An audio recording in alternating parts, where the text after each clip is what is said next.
started. We'll start with the Pledge of Allegiance. For anybody who'd like to.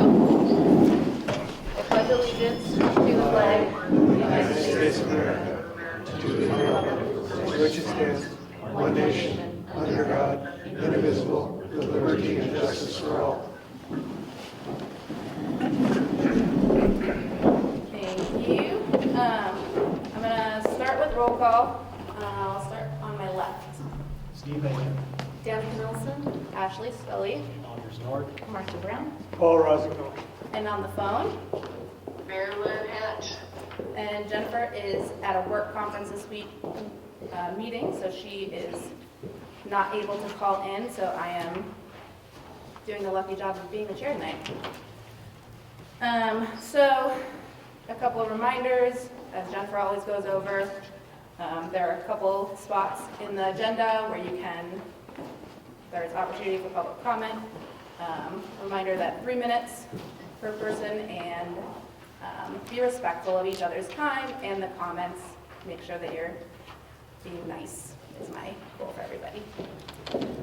Next order of business, reading and approval of the minutes. Council, you all should have before you minutes from the last week. Point of order. Looking through the bylaws, there should be approval of the agenda first. It's been being missed. That was up to the chair. Yeah, the Chair has chair, authority over the agenda. yeah, the chair is the one who dictates what is going to be on the agenda, and Jennifer set that up earlier this month. Correct. So that is something to bring up. The agenda discussion is at the discretion of the chair. So minutes. I'm going to entertain a motion to approve the minutes. I'll make a motion to approve the minutes. I'll second it. Any discussion on that? Okay. All in favor? Aye. I'm abstaining, because I wasn't here last month. Okay, with that, public comment from agenda items from anybody.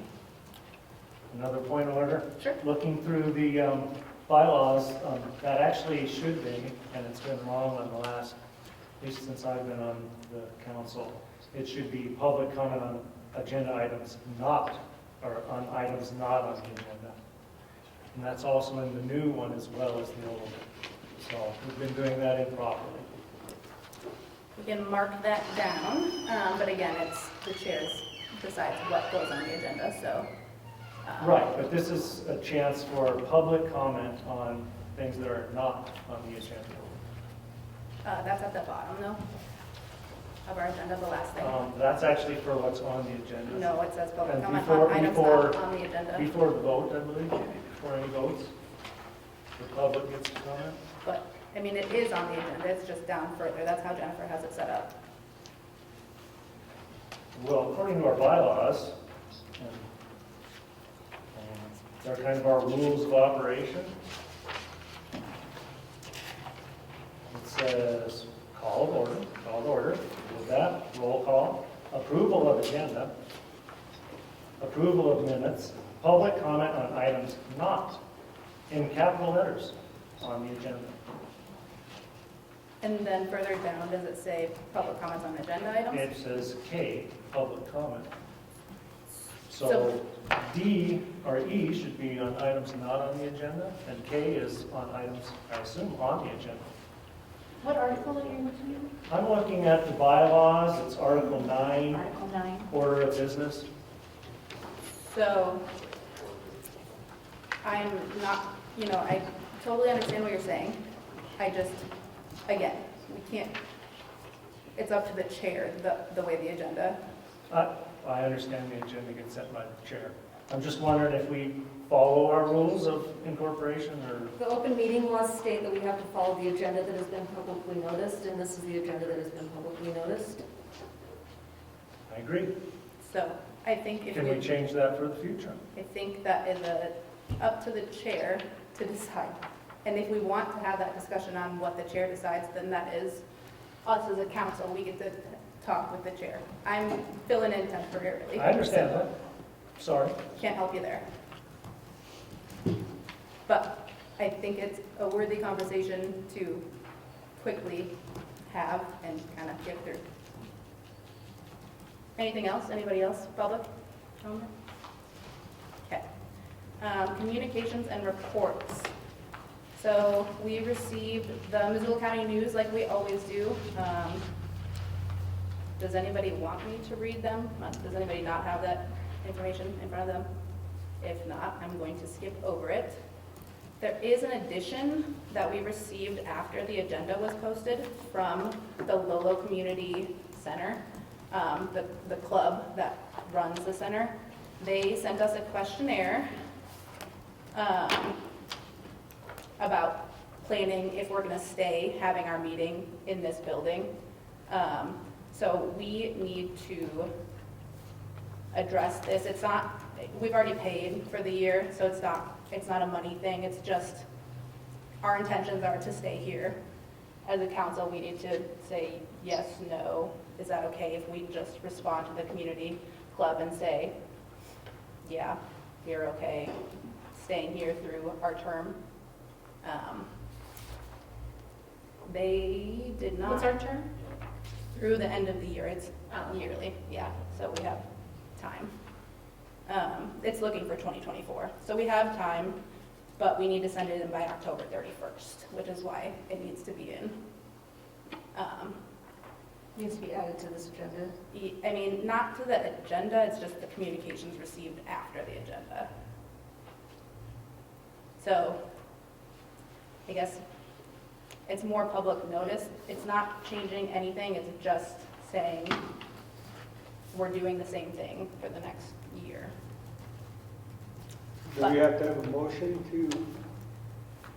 You know, I don't think so, because it's not changing anything. It's just everything's staying the same. But So if I understand correctly, that letter is just saying, it's just a notice that nothing's going to change. yeah, Why you send a letter if nothing's going to change? I think that it's just information for the community center to plan for the year, so they can know we're not gonna leave like we did. Although we paid through the year, so Right, we aren't going to change. right. Yeah, It's just odd. Odd to notify that there's no reason to notify.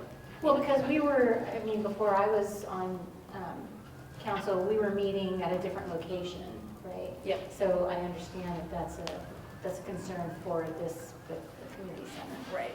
I think that they're just being proactive, Yeah. so. That is something that Jennifer received, or we received as community council. Marilyn, Yes, will you give your treasurer's report, please? yes, ma'am. So we did get a DOT newsletter, and I will bring it next month when we have the next meeting. So the September statement, there were no checks written, there were no deposits made. There was a $3 charge for a paper statement. So the balance for September was $472.30. So I did receive also a check from the county for $445 to add to our account. So I will deposit it when I get back. Perfect. And for everybody who doesn't know, that was part of the county's budgeting. They're bringing everybody up to get to that $1,000 mark. That was something that they did for all the councils. And we were not there, clearly. Okay. Thank you, Marilyn. I appreciate it. Yep. Committee and special reports. Dale, you're first. I love being first, thank you. My report's not nearly as long as it is when I come back from summer, but I will report that things are going really well in our new school. We have not quite turned over the old school yet. We're no longer paying a lease on that, but the new owners haven't physically taken the keys from me, so just sitting there.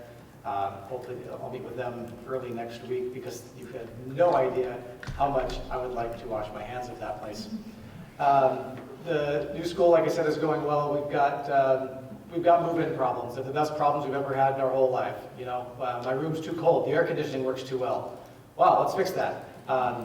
we've never had air conditioning before, that's why it's a great problem to have. So we're working through all those systems, and it's a beast. I mean, the whole plant is really a very sophisticated, layered mechanical and electrical and plumbing system that requires multiple agencies to build, put together, design, and then try and make it work. So it's actually, everything that's going on right now is expected, and we're very pleased with the results that we're getting. We've had our fall sports end at the end of this week, so that would be co-ed soccer ends this week. 30-some kids out for that. And our 7th and 8th grade girls volleyball also ends on this Saturday with a tournament that will be hosted by Frenchtown Middle School at the high school, but it's hosted by Frenchtown Middle School. I think we had 20-some girls out for that. We've got 3 boys basketball teams. We've got 2 7th grade teams and an 8th grade team starting in 3 weeks, I think, is when their first games will be. So toward the end of the month, and that's our winter sport. And then after that, we'll be looking at girls volleyball starting in January, or girls basketball, excuse me, starting in January. Later on this, I'll start over. Our big PTA fundraiser is starting with a kickoff tomorrow, and I'm not the PTA, or PTSA, but they're doing a great job. They've got a kind of a donations-based fundraiser, so they're not going door to door selling things that you don't want in the first place. They're just asking for contributions, and the PTA takes a cut of that, and then the kids get prizes and those sorts of things. So if you see anything or hear anything, or your neighbors text you or send you an email, that's what's going on. Not the kids can't go door to door asking for those contributions, but it's designed to be a little more hands-off, which is how a lot of fundraisers are going these days for innumerable reasons that we don't want to send kids around to places they don't know like we once did. Most people in this room probably sold things door to door. That happens a lot less these days. Anyhow, if you hear about that, that's what's going on. All that money sticks with the PTA, and they do great things to support students and teachers with that. Next month will be parent-teacher conferences, but I think I'm going to see you between now and then, so I won't get into the weeds on that. And I would stand for questions if you've got any. An update for you. We are making progress with Missoula County Public Works on establishing the school zone on Farm Lane. Working with Eric Dixon on that, and he mostly is going through whatever process needs to be navigated and involving the school in the parts that we need to be involved in to see that whatever happens there happens. So that's in progress, but I don't have a summary for you, and that's why you don't see signs or anything up just yet. But it's in the works, so I'll let you know with that. Stand for questions if you've got any. I don't have a question, but I do have a comment. Yes. I'm impressed at the lack of traffic.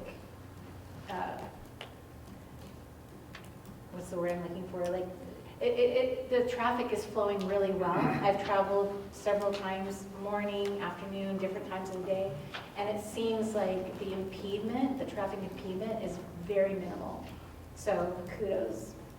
Thank you for noticing, and I would agree with that. We do have about 9 to 12 minutes a day, or in the morning and in the afternoon, where you might get a little congestion, but all things considered, the parking lot moves pretty well. Pedestrians are able to get where they need to get pretty well, and cars keep moving pretty well. People have kind of found their way, and I know that there's some speeding going on in the neighborhoods and those sorts of things, and we still have parents making unsafe choices, even in our own parking lot. Some behaviors we just can't change. But I think infrastructure-wise, I would agree, it's going pretty well. Yeah. Because we built it blind, Yeah. right? It's Thumbs been a up horse to that. pasture. That's a really good thing. Yeah, I think it is. We approved a no parking resolution, so it's just a matter of getting signs up. Yeah, and those signs are up. Okay. Yep. Mr. O'Connor got those signs up, I think, starting the next day or the day after that. So those parking signs are up. We still have some signage that we need to install on our side of things, but it's really coming together. Mr. Curdy. So how many students are crossing 93? So, question on the count for the crosswalk at Highway 93. I can only tell you how many were crossing at Tyler Way in 93, in front of the old school. I don't have the exact number, but I did the math earlier this week for my board of trustees, who's going to be looking at that in 2 days. And it's like 1.38 average in the morning, or 1.3 something in the morning, and then 0.37 in the afternoon, on A average. student? Hmm? Less than a student. Average in the afternoon crossing, and just a little bit more than one average in the morning. Highest in the morning has been 5, highest in the afternoon has been 4, each one instance. Nice. And that's it.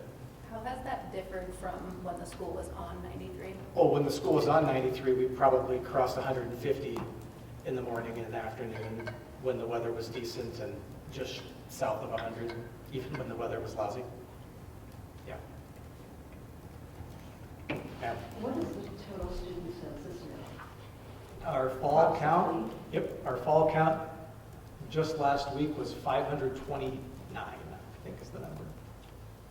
That's students, butts and chairs on that day. That's really close to that if I didn't get that number right. It's 527 or 529. They're very valuable seats. All right, thanks very much. Appreciate your time. Thanks, Dale. Thank you. I do not see Chief Newman here, so we will skip over Missoula Rural Fire. Is anybody from Community Watch here? I don't see Randy, but anybody else? He's got company, right? He didn't make it. Anybody from the Community Center? Don't see anybody here. Sarah? No. Mosquito District? Women's School? He is out sick. And then we have Commissioner Slotnick. You are on our agenda. Yeah.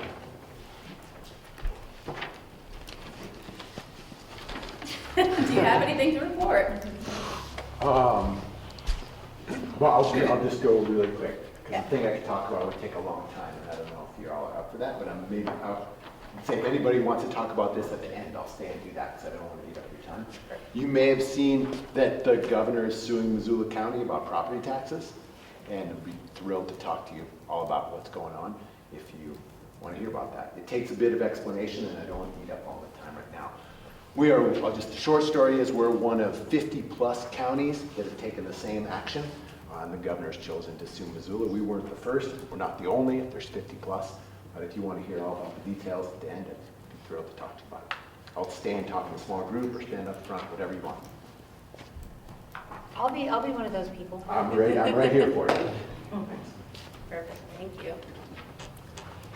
All right, moving on, adjustments to the order of the agenda.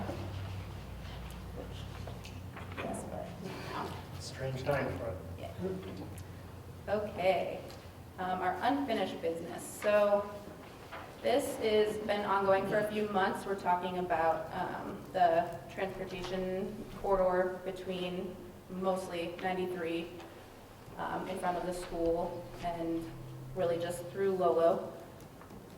I cannot speak to this as in detail as I should because I was not here last month, but what I know is the council voted and they put out a survey on SurveyMonkey that had the questions that are on the agenda here. We did not know at the time that you have to pay to receive the full results of that survey. We only have the first 10 results available to us, which it looks like the information from those first 10 are on the agenda. So 5 people rated a 3, 4 people 35 miles per hour at all times. That's the information we can see at this point. So for us, what the council needs to do is vote on if we want to access this or not. If you want to access SurveyMonkey? Access the survey by paying for the rest of the results. How much is it? So we had 165 people respond to it, and I vote no. we would need to pay We need a We need a motion. motion first, Marilyn. to receive the remaining 155 Yeah, responses. I'll agree with Marilyn. Can we have a actually. motion on? No. I'll make a I didn't hear the motion. number I'm yet. sorry. So we'd have to pay $98.99 to receive the results, $100 For the results. for the results. We got 165 responses, and at the moment, we can only see 10. Right. So, I will make a motion to approve to pay for the rest of the results. What did you say? I made a motion to approve to pay Jennifer to obtain the rest of the results on the survey. Is there a second? I'll second that. Okay. And then I'd like to discuss, this, Yeah. since we have a motion and a second. This is probably kind of a one-time thing though, is that correct? Correct.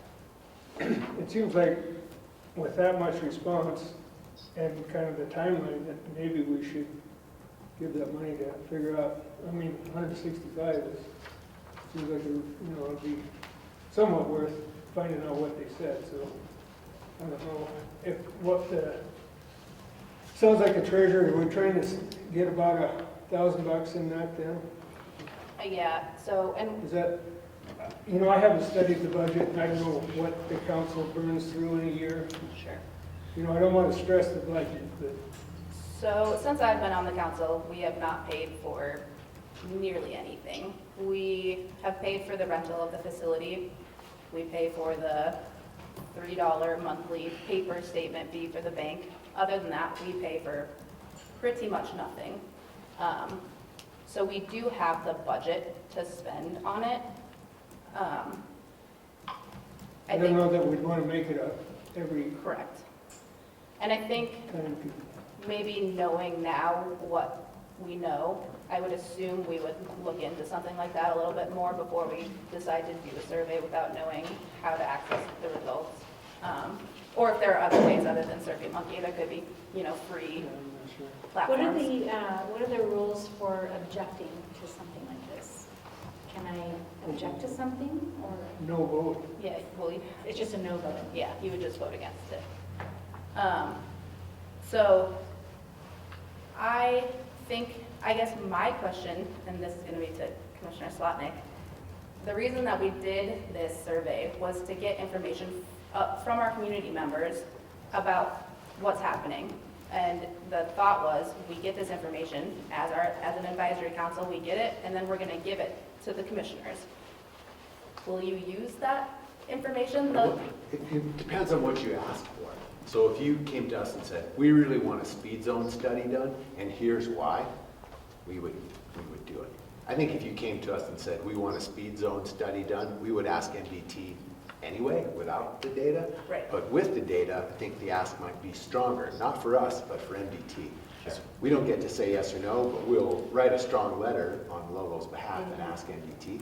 But data is stronger than a strong letter. Yeah.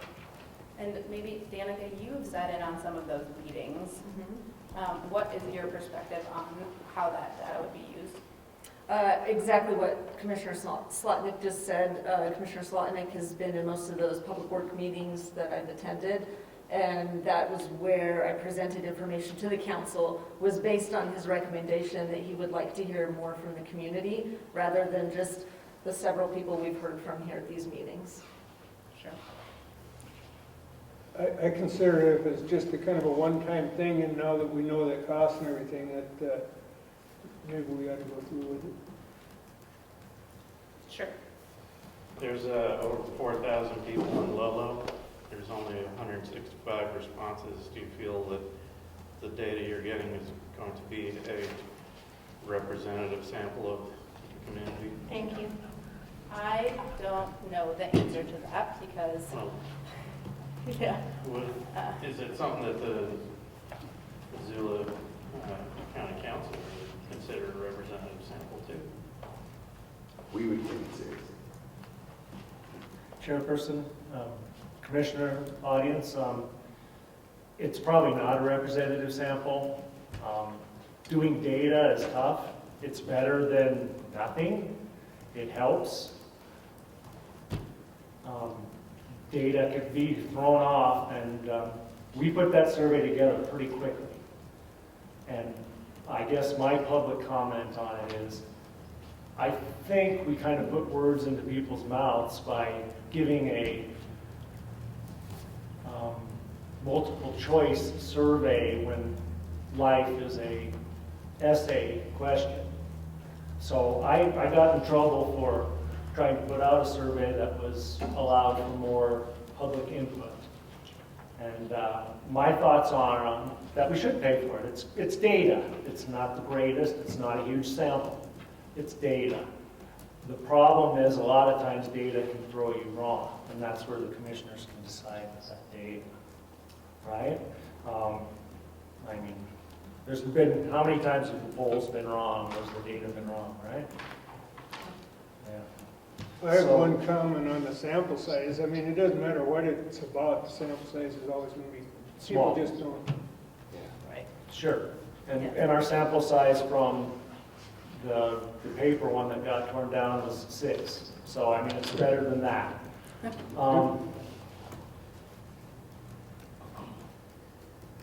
Do we know how many got sent out? How many questionnaires? People go to the questionnaire, Paul, so it was on I our mean, They website. have my address, so I got it, I was able to answer it.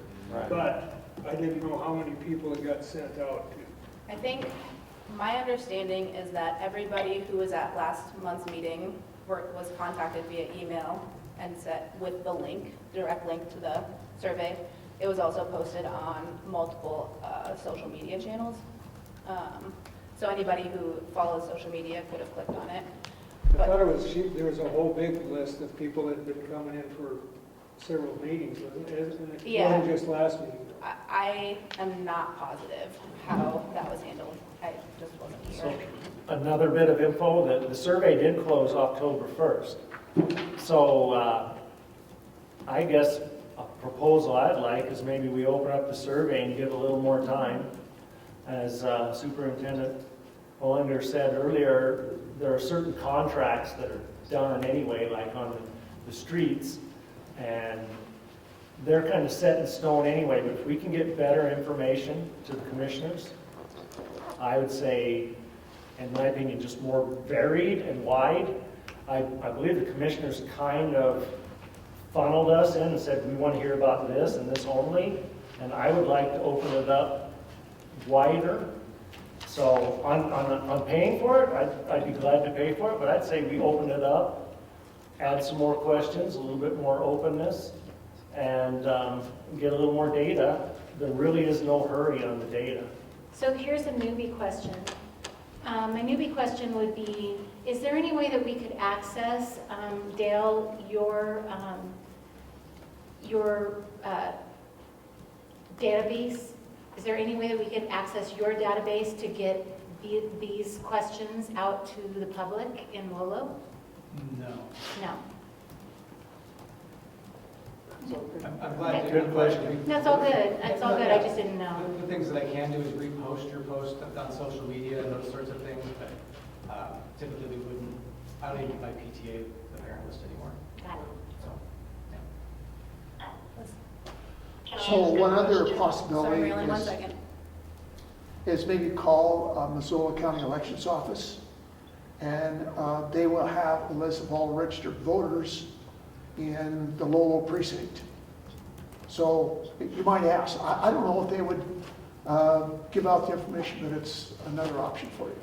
I think it's a privacy thing. I don't know that you can get Yeah, public. once you're on the voter roll, it depends on the county's policy. So I don't know what it would be. I'm also curious if we pay this $98 right now, does that open it us up for like a year of surveys where we could continue to have more surveys down the line, or is this single- Just for this info, just for the this? way it looks. I don't, yeah. 165. I think it's probably just the results of this survey, but I'm not positive. Marilyn, you can go ahead. Yeah, so that was sort of my question. If we open it up like Steve suggested, would we have another charge, or would that be included in this charge? Would they charge us more? I believe they would, Marilyn.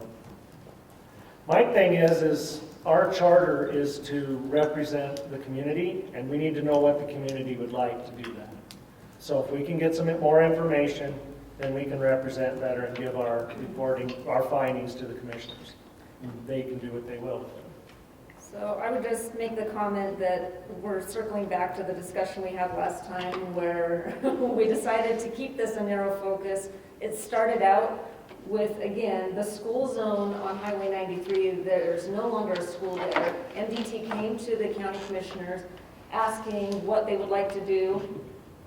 Came to Public Works, I apologize, not commissioners, came to Public Works asking what they would like to do. So this stemmed from whether the community, really it was limited to that from the get-go, whether the community wants to keep that reduced speed through that area or not. Now, that's not to say that, yes, I agree, as a commission, as a council, we very much do need to find out what the community wants in all sorts of areas. I feel like maybe even having some kind of a survey service where we can pull them on all kinds of questions would be beneficial. But for this particular topic, that's why it was so narrow. It stemmed from that school zone that has now moved. What do we do with that school zone? That was what the question we were trying to ask. Was what do we do with that school zone?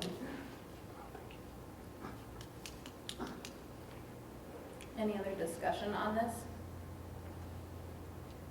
Okay, we have a motion, so we can take a vote on that motion to approve the payment of $98.99 for the survey results.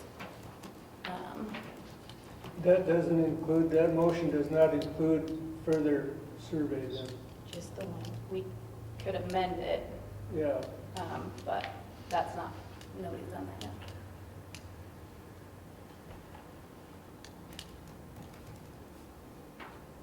Okay. So historically, the only other survey the council has done was with regards to the school. It was basically whether or not the school should be on the ballot. For the last time it was on the ballot, we ended up having to pay for the results.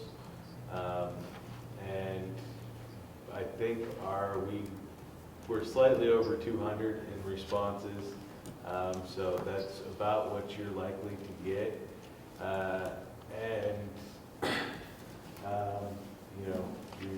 We're relatively unscientific in that. But what we discovered in the process also was if you ask more than 5 questions, they won't take it.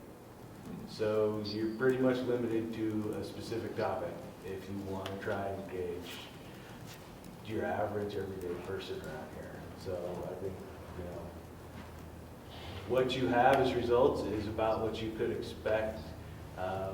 With a little more advertising, you might have gotten a little bit more returns, but I think this is pretty much what you're going to get from this community. Best case scenario, so. I just don't think we should waste the time that we've already put into it. We might as well see what people say. Just see what you think. It's data. Here's the thing, I saw in the minutes from last time, it says, got 1,000 responses. I'll double check my records.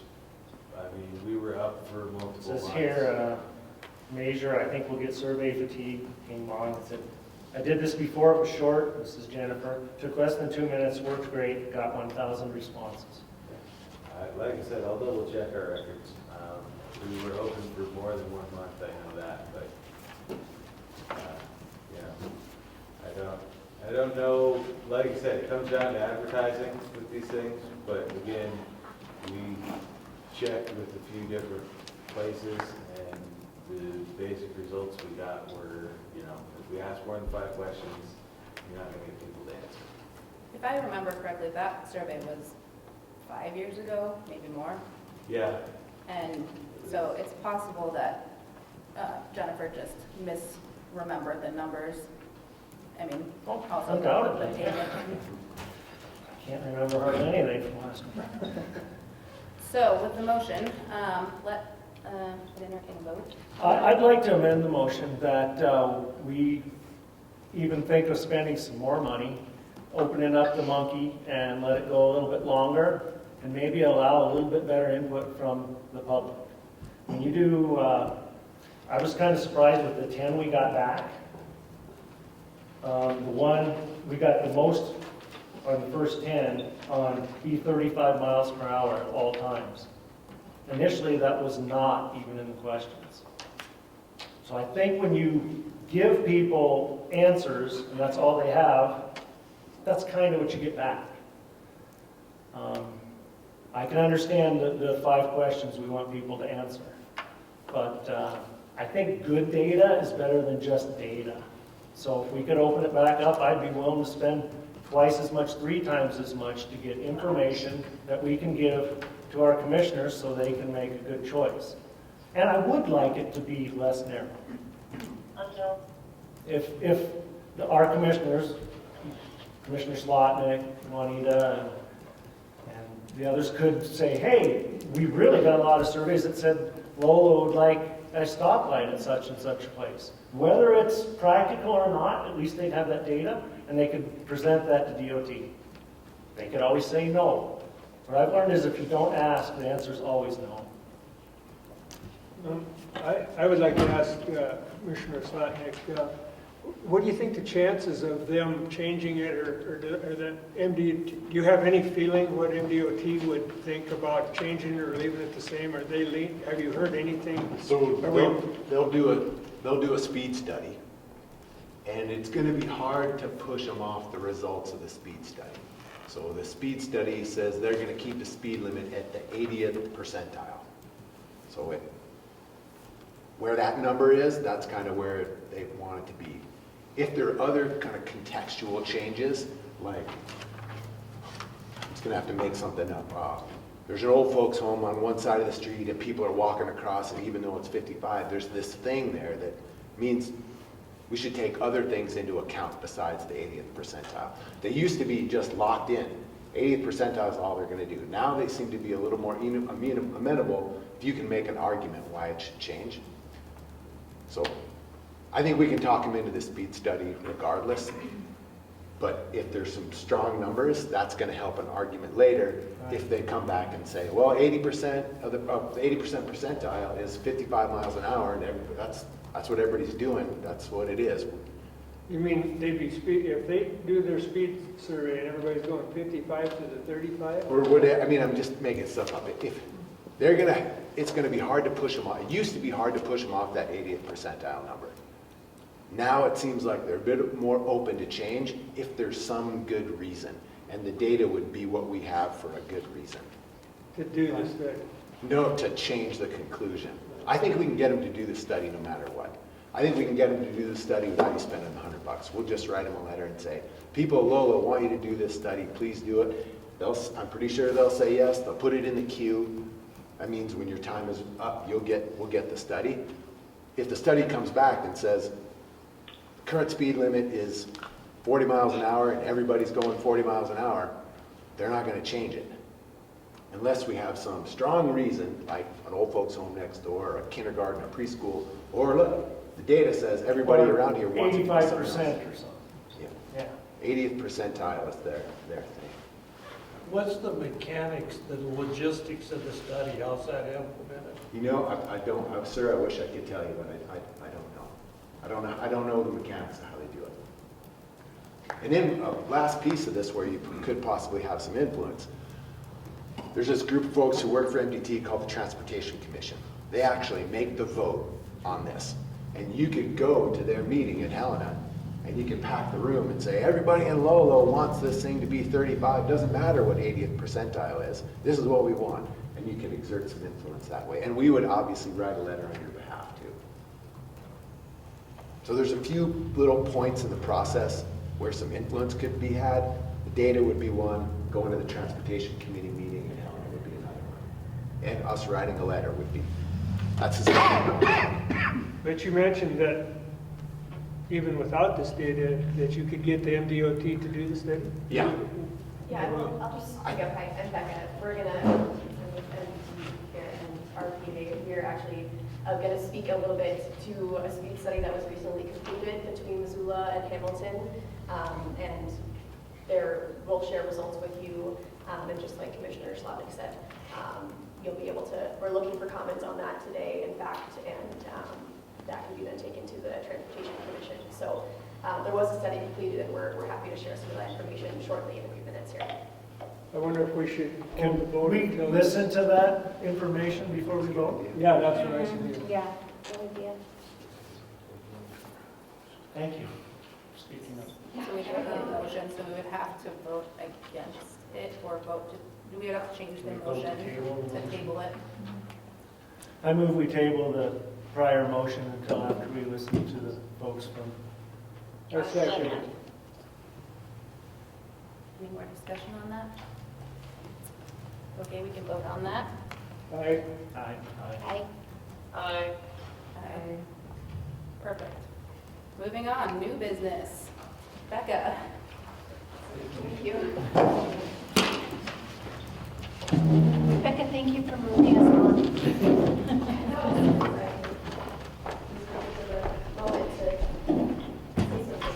Actually, should I use your computer to change slides, or is there a clicker? I think the computer is gonna. Good. Treatments after, looking at the There you presentation. go. There we go.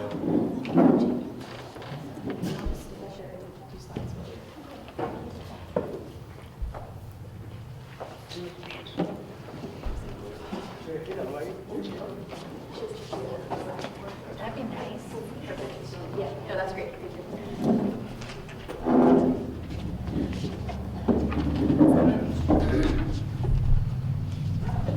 Okay, thanks, everybody. Let me know.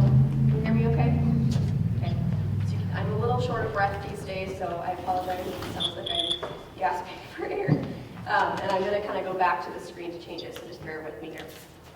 My name is Becca. Thank you for having us. I know there's a lot of places you could be on a Tuesday night, so appreciate your time in advance. We are here to discuss the study status and initial results for the US 93 Missoula to Florence corridor study. I am with Big Sky Public Relations and work on behalf of Robert Petcha and Associates, or RPA, and the Montana Department of Transportation, MDT, to help facilitate communication about this project. Sarah Nicolai with RPA will be speaking here in just a moment. She's the lead project manager for the engineering firm that did the nuts and bolts of the study. Next slide, thanks, Sarah.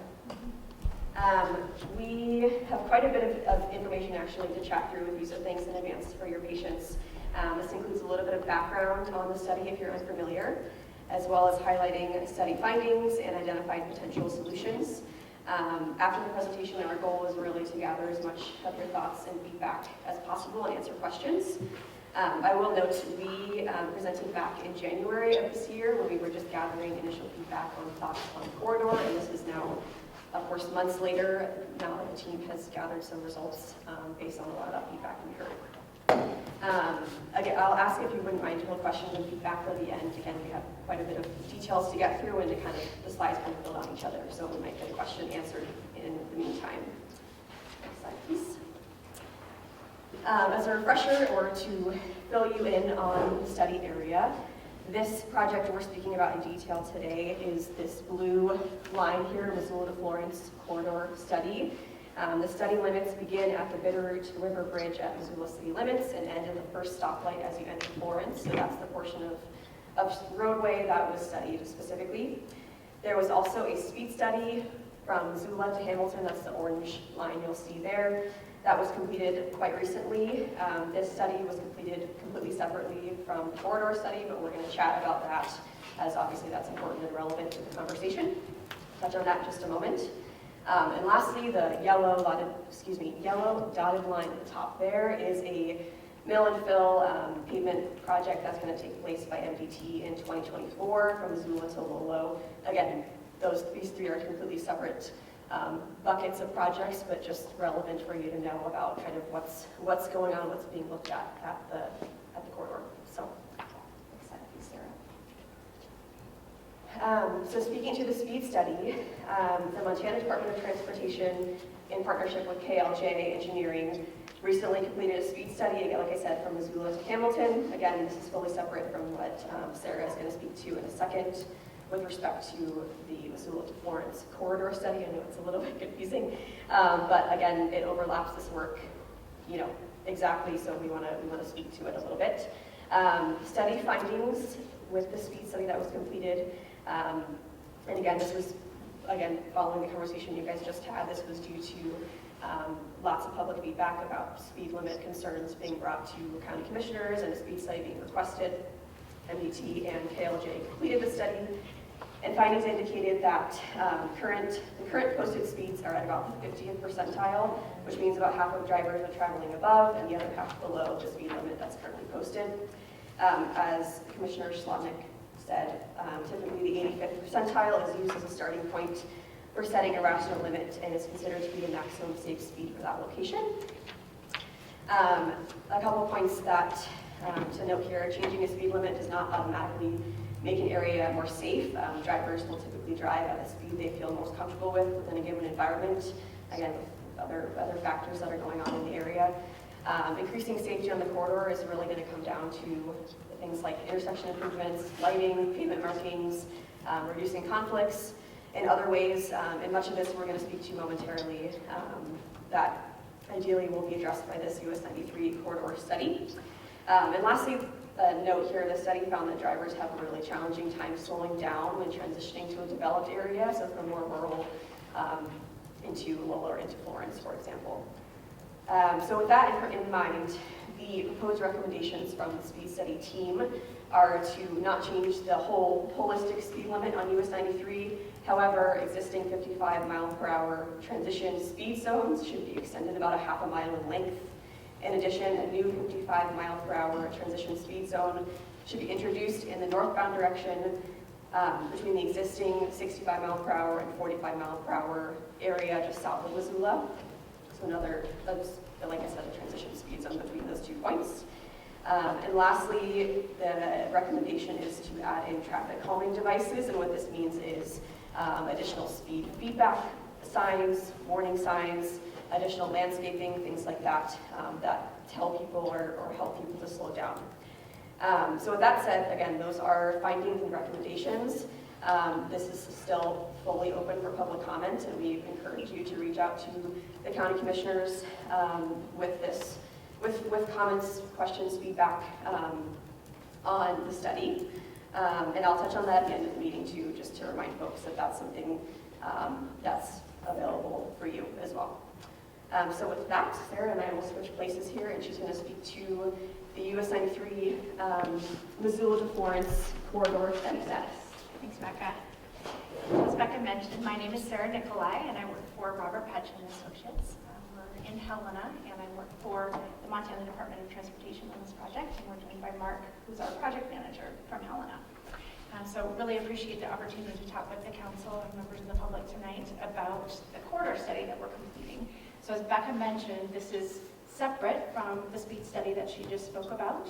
This is an ongoing study, and we're looking at the portion of US 93 between Missoula and Florence.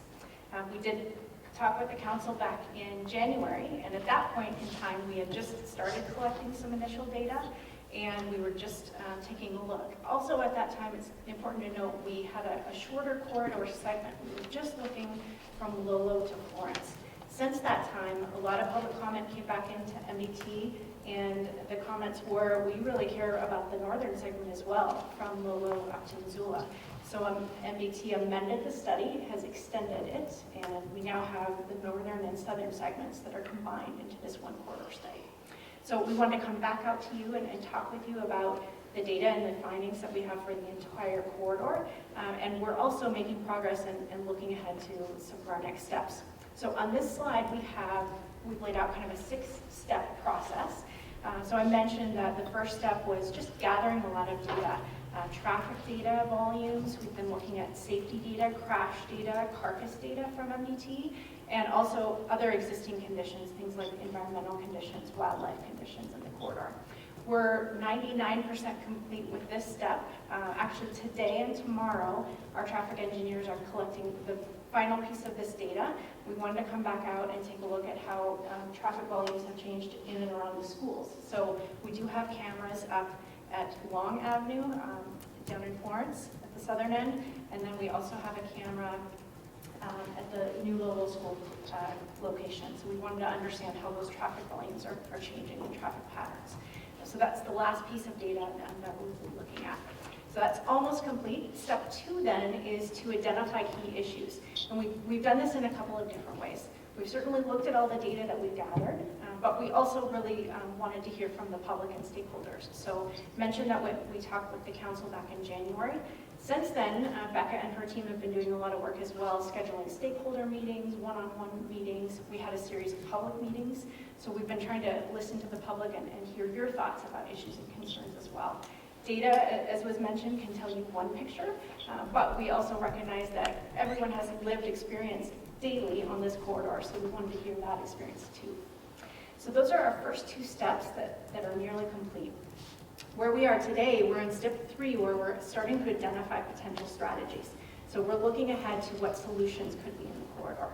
And we are coming back out for public and stakeholder outreach this fall. So starting with this meeting tonight, Becca and her team will also be facilitating a series of public meetings and additional stakeholder meetings.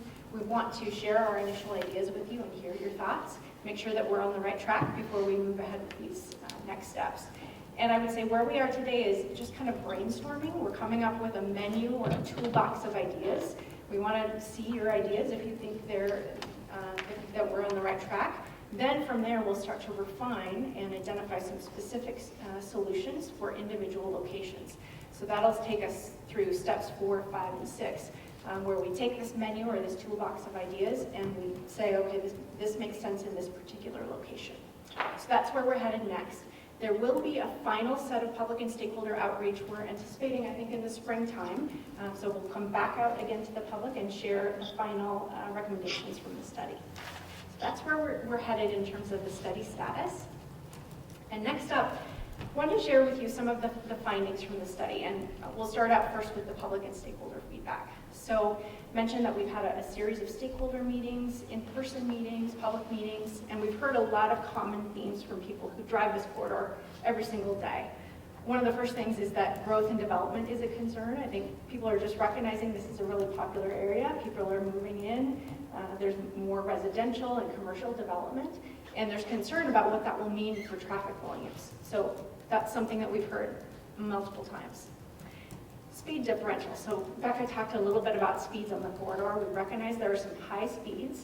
The speed differential is problematic because when people are starting from a stop condition on a side street and pulling out into that traffic, they're starting from 0 and trying to get up to speed with those high speed travels. So that differential, that difference between the mainline traffic and turning movement traffic is a safety concern. We've heard from a lot of people that there are near misses all the time on this corridor. So we look at crash data that tells us there's a crash that occurred at this specific location on this date and time. It doesn't tell us, though, about your experiences with those near miss occurrences. So you almost got sideswiped or you almost got rear-ended. That doesn't necessarily show up in the data, but it's helpful for us to hear your experiences. And so that's been a common theme.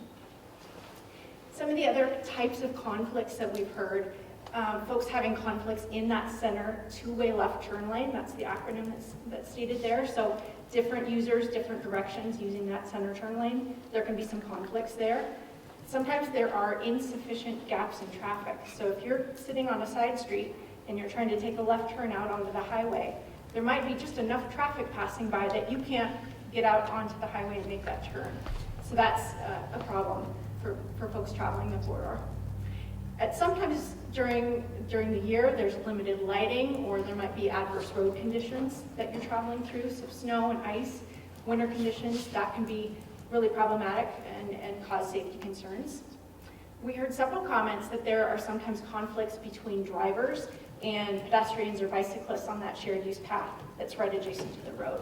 So if you're turning either on or off of the highway and a pedestrian or bicyclist is using that path, sometimes there can be a conflict there. And then lastly, quite a few comments about wildlife. Lots of deer, of course, but other animals use this corridor and try to cross it as well. And that also does show up in our data, and I'll talk about that here in a few minutes. So these are some of the common themes that we've heard from the public and stakeholder feedback so far that have helped us identify some of the issues in the corridor. So next time I'm going to change course here a little bit and talk about some of the data that we've collected. So first I'll talk about traffic data. That first bullet is saying 65% of traffic is traveling north in the morning, and then about the same percentage is traveling south in the evening. So really heavy commuter volumes traveling north into Missoula. We recognize, though, that there are a lot of different users that use this corridor. So there are commuters getting to work up in Missoula. There's a lot of local traffic, a lot of turning movements, driveways, local users. We also have regional users. So long-haul truckers drive through this corridor, and they don't necessarily stop in Missoula. They're going east or west. And of course, we know we have school children, buses, lots of different users in the corridor. Becca talked a little bit about the speed study. So we are seeing high travel speeds and large differentials. I mentioned that. So this is showing up in our data, and it's confirming what we heard from the public feedback as well. Again, difficult to find gaps in traffic, especially during those commute time periods in the evening. We found that about 3 to 4% of the traffic is large trucks. That's about similar to what we're seeing statewide average. So that's not out of the norm. And really what it tells us is that a lot of the traffic is passenger vehicles. So local users and those commuters up to Missoula. So in terms of Missoula being a destination, that's true for about 32% of trucks, but 72% of passenger vehicles. So again, reinforcing that strong commuter pattern. So we've got some additional information on this slide. On the bottom left-hand side, we are talking about some safety data. We looked at crash data that was provided by the Montana Department of Transportation. They have a safety database, and they catalog all of the crashes that occur on Montana highways. They get that information from Highway Patrol and other local law enforcement. We looked at a 10-year period from 2012 to 2021. And during that period, there were 1,118 crashes just on our study corridor. And some common themes that we saw, about 30% of those crashes involved wild animals, 20% were rear ends, 18% were fixed object, which means a car is crashing into an object. A lot of times those were the concrete median barrier within the S-curves area. And then 78% were non-junction, so that means they're not occurring at an intersection. So some interesting facts from that study. Some additional statistics here about the crash information. So a lot of those crashes did occur during our commuting hours, morning and evening. Quite a few, 54% occurred during the winter months, and we cataloged that as November to February. 32% occurred under adverse road conditions, so that was when ice or snow or slush was on the roadway. So that definitely affected things. And then 23% of our crashes caused injuries, and 4% are severe injuries, and that means either a fatality or a disabling injury. And I just want to refer to my notes here. In terms of severe injuries, there were a total of 40 severe injury crashes that occurred during our time period, and those resulted in 16 fatalities and 48 serious injuries. So that's a real driver of this study. MDT safety is one of the very top goals of MDT, making sure that Montana roadways are safe and trying to pursue Vision Zero, eliminate fatalities and serious injuries. So very concerning numbers with those. We've got a map on the right-hand side here, and I'm not sure if it's, might be a little bit difficult to see there, but in the legend, we have a red cross. That means a fatal crash. So that's just calling out some of those locations. It's a little bit hard to see the cross. Thank you, Becca. But each of those call-outs, the red call-outs, is showing one of those locations where there was a fatality during our study period. We also have blue triangles that are showing the serious injury crashes, and again, you can see those with the call-outs. So this is a heat map where we have color coding, and the lighter color, the kind of yellow-orange color, is showing concentrations of where those crashes are occurring. So you can see quite a few around the Lolo area, the S-curves area, and then as we get closer out to Missoula. So I think really a good thing that we extended this corridor study to look at this entire corridor, including that northern segment. Wanted to mention a couple other things too related to animals. So I mentioned that 30% of the crashes we saw were involving wild animals. We also looked at MDT's carcass database. So this is where their maintenance staff or other staff pick up carcasses on the roadway that may or may not correspond to the crash data. And during our study period, MDT crews collected 444 animal carcasses, and most of those were deer, but there were other animals. So elk, bear, mountain lion also showed up in their database. And most of those wild animal crashes are occurring kind of on the fringes of development, and in some cases in more open areas where wildlife can cross the corridor. We'll move on to the next slide here, and wanted to go a little bit further into our safety data. So we identified a series of what we're calling high priority locations. And the way we did this was calculating a safety score for 10th mile segments all throughout the corridor. And we looked at a combination of 3 components to make up that safety score. The first is crash frequency, which just means the number of crashes that are occurring in that 10th mile segment. The second piece is crash rate, which considers the exposure to traffic volumes. And then the third is crash severity. And so a fatal crash would be weighted more heavily than a crash involving property damage only. So we looked at those 3 components to identify these high priority locations. And on the legend here, we have color-coded so that the red and the darker orange are our top locations that we can see on the map. We divided the corridor into 4 different segments. So we have urban-rural transition that's up closer near Missoula. We have the rural S-curves, Lolo area, and then the southern kind of rural highway. And I just wanted to share a couple of our findings from that piece. So in terms of the urban and rural transition, so this is near kind of the Buckhouse Bridge area and the Blue Mountain Road area. A lot of rear end crashes in this component, and a lot of those crashes were occurring during commute times. So just heavy congestion, a lot of people traveling up in that area, and I think sometimes coming around the curve and maybe not expecting to find a queue of cars and rear-ending each other. We heard from folks too that cars back up from the Miller Creek Road area during that morning commute especially, and so a lot of rear-end crashes are occurring then. We did see too in the data, so reporting officers have an opportunity to identify contributing circumstances, and they can say what they think affected the crash. In a lot of cases, they felt that people were following too closely, or were failing to yield, or were just distracted as they were driving. So that contributed in that segment. The next segment we have is the S-curves, and really no surprise here, but a lot of fixed object crashes. So people are having some difficulty negotiating those curves, and maybe taking a curve too sharp, running into the guardrail, and crashing into that fixed object. Quite a few of those crashes occurred at night, and of course there's no street lighting in there. We noticed too that it's a pretty narrow area, so there really isn't a lot of forgiveness there next to the travel lane and between the concrete median barrier. So it's pretty tight. Adverse road conditions were definitely a factor. Snow, ice affected or were involved in crashes. And the officers noted that in quite a few cases, drivers were going too fast for conditions. So even though the speed limit is posted, at times when it's snowy or slushy, you might need to slow down to be safe. Within the Lolo area, we again saw a high number of those rear-end crashes, which indicates congestion.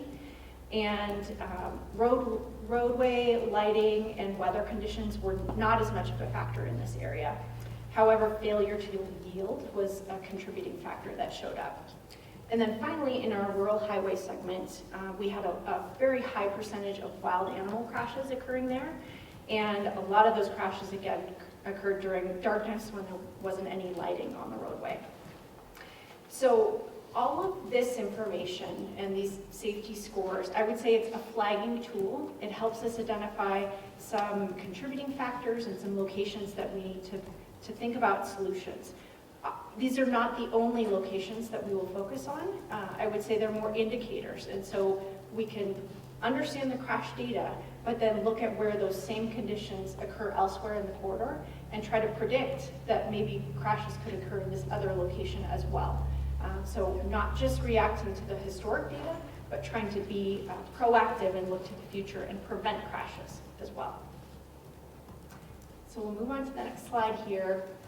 This is mainly just a quick summary of some of these findings. So again, a lot of different conflicts. We have conflicts between vehicles, conflicts between a vehicle and infrastructure like the concrete median barrier, conflicts with wild animals, and conflicts with pedestrians and bicyclists. A lot of different users and different conflicts in this corridor. Driver behavior and speeds is definitely a factor. So it's something that we need to consider.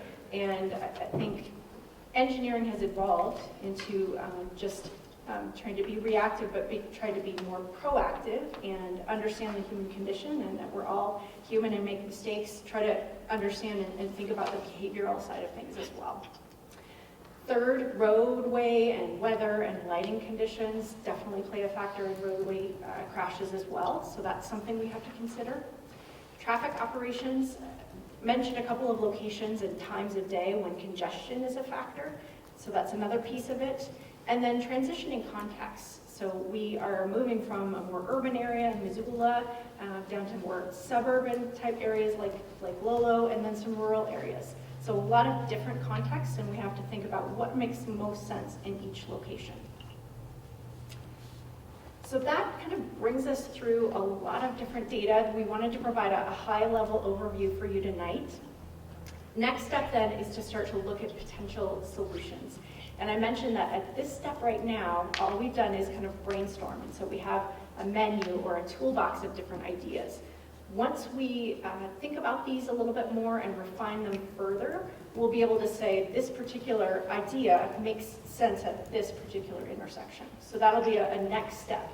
But starting out first, we just wanted to share with you this menu or this toolbox. We've grouped them into 3 different components. So we have intersection strategies, we have roadway segments, and then we have corridor-wide strategies. So this first slide here is looking at potential intersection strategies. And I'll run through, we have 4 of these on each of these slides, so I think 3 more slides to run through here. So on the left-hand side, it's a little bit hard to see, but we have a column that talks about the category. And we've got an example photo of each of these ideas.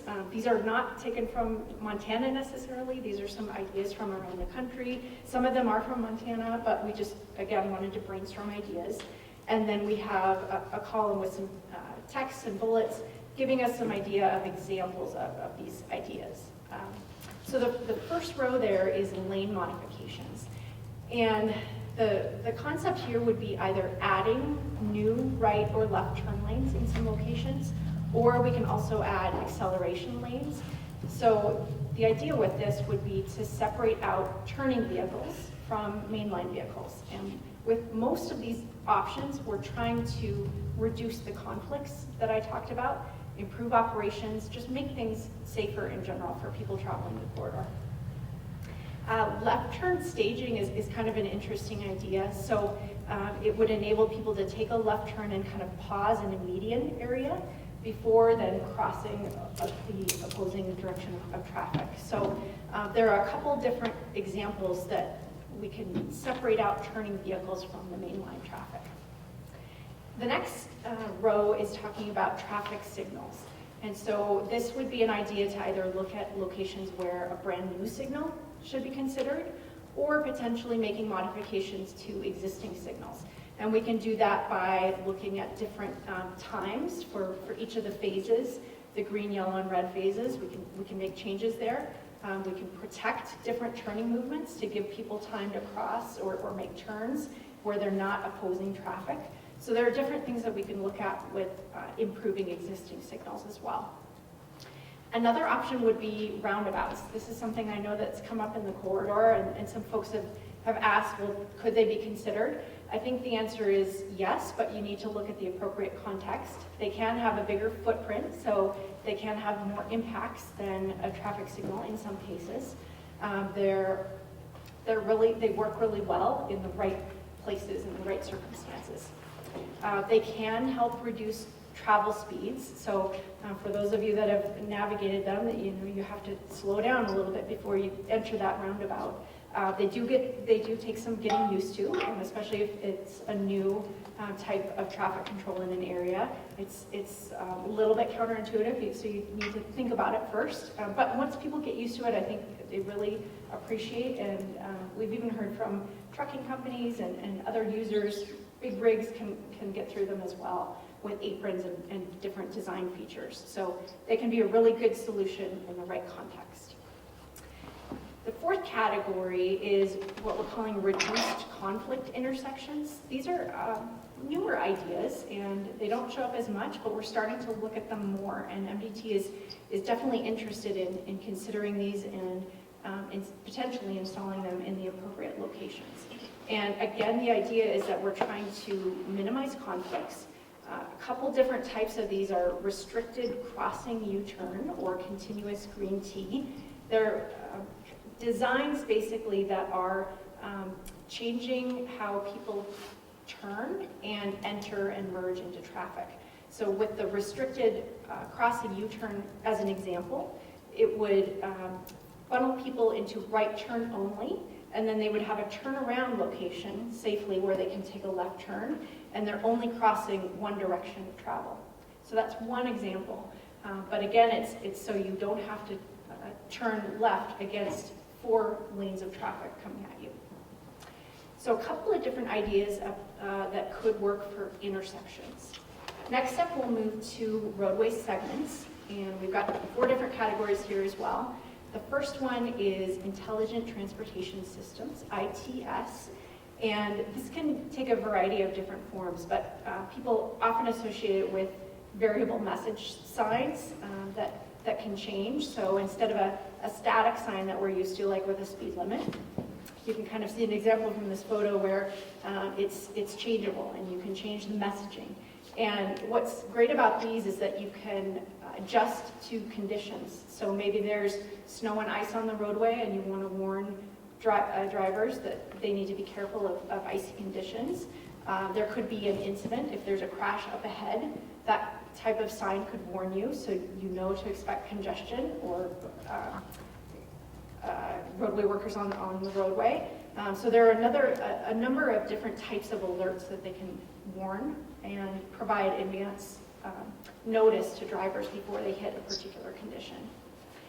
The second category is roadway features. So we just kind of grouped a number of ideas together.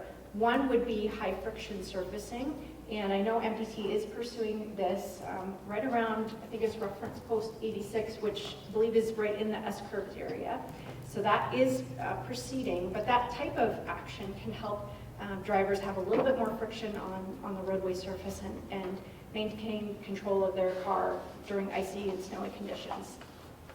Things like lighting and pavement markings, signage, a lot of different things that can just enhance visibility and a driver's ability to see conditions and react to conditions in the roadway. Becca mentioned traffic calming. So these types of measures encourage people to slow down. So maybe the speed limit is posted correctly. It's an appropriate speed limit, but maybe people still are speeding above and beyond that posted speed limit. Traffic calming can encourage people to slow down and make better choices. So we can do things like urban transition zones, speed feedback signs. You may have seen those where it kind of flashes you're traveling above the posted speed limit. That can encourage people to slow down. Landscaping sometimes, or some other pavement markings. All of these things can kind of calm traffic and encourage people to slow down.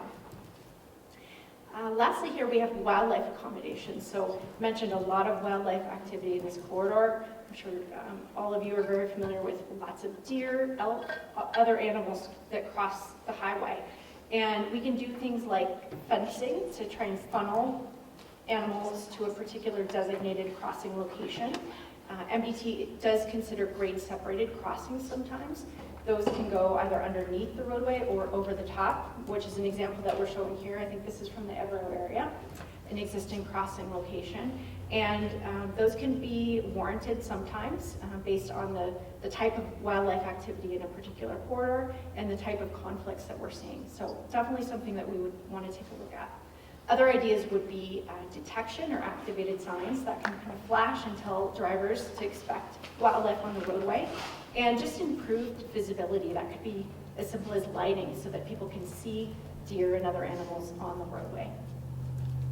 Our last category then is corridor-wide strategies. So what I've talked about so far is kind of spot improvements that would be in certain locations. We also, with this study, want to take a look at the entire corridor and help set out a vision for what would make sense long-term to help manage safety and traffic operations. So 4 different ideas here. The first is access management. There might be some opportunities to consolidate approaches, driveways, and funnel people into a common approach onto the highway. That's something that we could look at that could improve safety. Secondly, a divided highway. This occurs in parts of the corridor, but a lot of the corridor is undivided, meaning that opposing travel lanes are right next to each other. So we can do things like either consider a concrete barrier. You already have that in the Eskerza area, but could be something like high-tension cable rail, or even just a wider vegetated median to give folks a little bit more distance between those opposing travel lanes. I talked about the reduced conflict intersections. Another idea would be to have a series of those and create a reduced conflict highway. And so it would be a series of those types of intersections along with more controlled access. And again, the idea being to separate out different turning movements and different directions of travel so people aren't in conflict and there's less of a chance of a crash. And then lastly, this is real similar to the traffic calming conversation, but suburban design. So we can introduce more of that transition depending on context with things like curb and median, slower speeds, lighting, some various things to make people kind of slow down a little bit and transition into more of these suburban areas. So that brings us through kind of the menu of ideas. We'll be coming back out to the public in a public meeting, and I think Becca will talk about this, but we'll have more conversations about these ideas. We just wanted to present to you tonight as a starting point for the conversation and hopefully to hear your feedback. I'm going to pass it back to Becca to wrap up. Thanks, Sarah. Before we dive into questions, just really quick, I'm going to pause on this screen. This is my direct contact information, my email and phone number. You're welcome to reach out to me with questions, or if you would like to receive updates on the project, if you don't already. A couple reminders here as well. As Sarah mentioned, we are going to be planning an open house later this fall in order to more widely share this information with the greater public. You all are welcome to attend that, and hopefully we'll be notified via various methods as to the date when that's determined. In addition, as I mentioned, we encourage you to contact Missoula County Commissioners with any speed study comments. And again, those comments are taken to the Transportation Commission, and then a decision is made from there. And as Sarah said, our hope is to then identify feasible recommendations come spring of this coming year. So thank you. I know that was a lot of information. Appreciate your patience. With that, I'm going to sit so I can take notes, and we'd love to hear your questions, feedback, concerns. Thanks for your time. I'm happy to answer any questions that you have. For questions from everybody? I have a question. Go ahead, Marilyn. So there were lots of causes and effects mentioned, but I'm curious. I didn't hear impaired driving or alcohol and drug related crashes. Is there any data on that? I mean, we're always hearing that Montana has a pretty high rate of that going on. So, yeah, you got anything on that? Yes, great question, Marilyn. I'm just going to grab my notes here.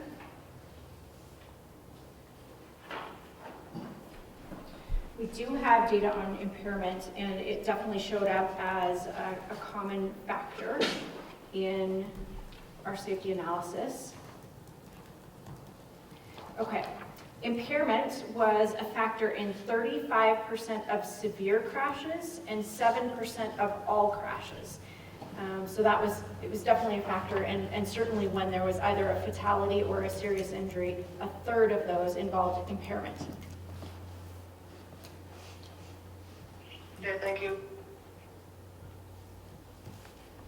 So I know there was some talk about when the speed studies were conducted, but refresh me, you said January? When the speed study was I conducted? can't hear you. When the speed study was conducted, is that your question? Yes. Yeah, it was in 2022 was my understanding. January was when we were here presenting last. Okay, so when was the speed study conducted? 2022 is my Yeah, what understanding. time of year? Let me look, I'm not positive.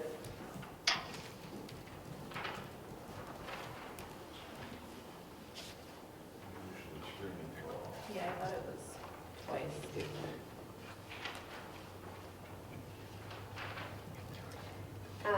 This says the speed study typically takes 9 to 12 months to complete, so my understanding is throughout the duration of the year it was completed. I'm sorry, what time? It says speed studies take about 9 to 12 months to complete, so throughout the duration of the year. So, you know, my question has been, and a lot of these speed studies being done, they just take 4 or 5 days, one time a year, and that's when they do their study. I mean, if you're going to do an effective speed study, you have to do it various times during the year. Yeah, absolutely. Okay? Winter months, summer, fall, so that you get a really good feel for the correlation between crashes, you know, other events that take place on the highway and the like, and just a really good look at what has happened to your speed. Yeah. Okay?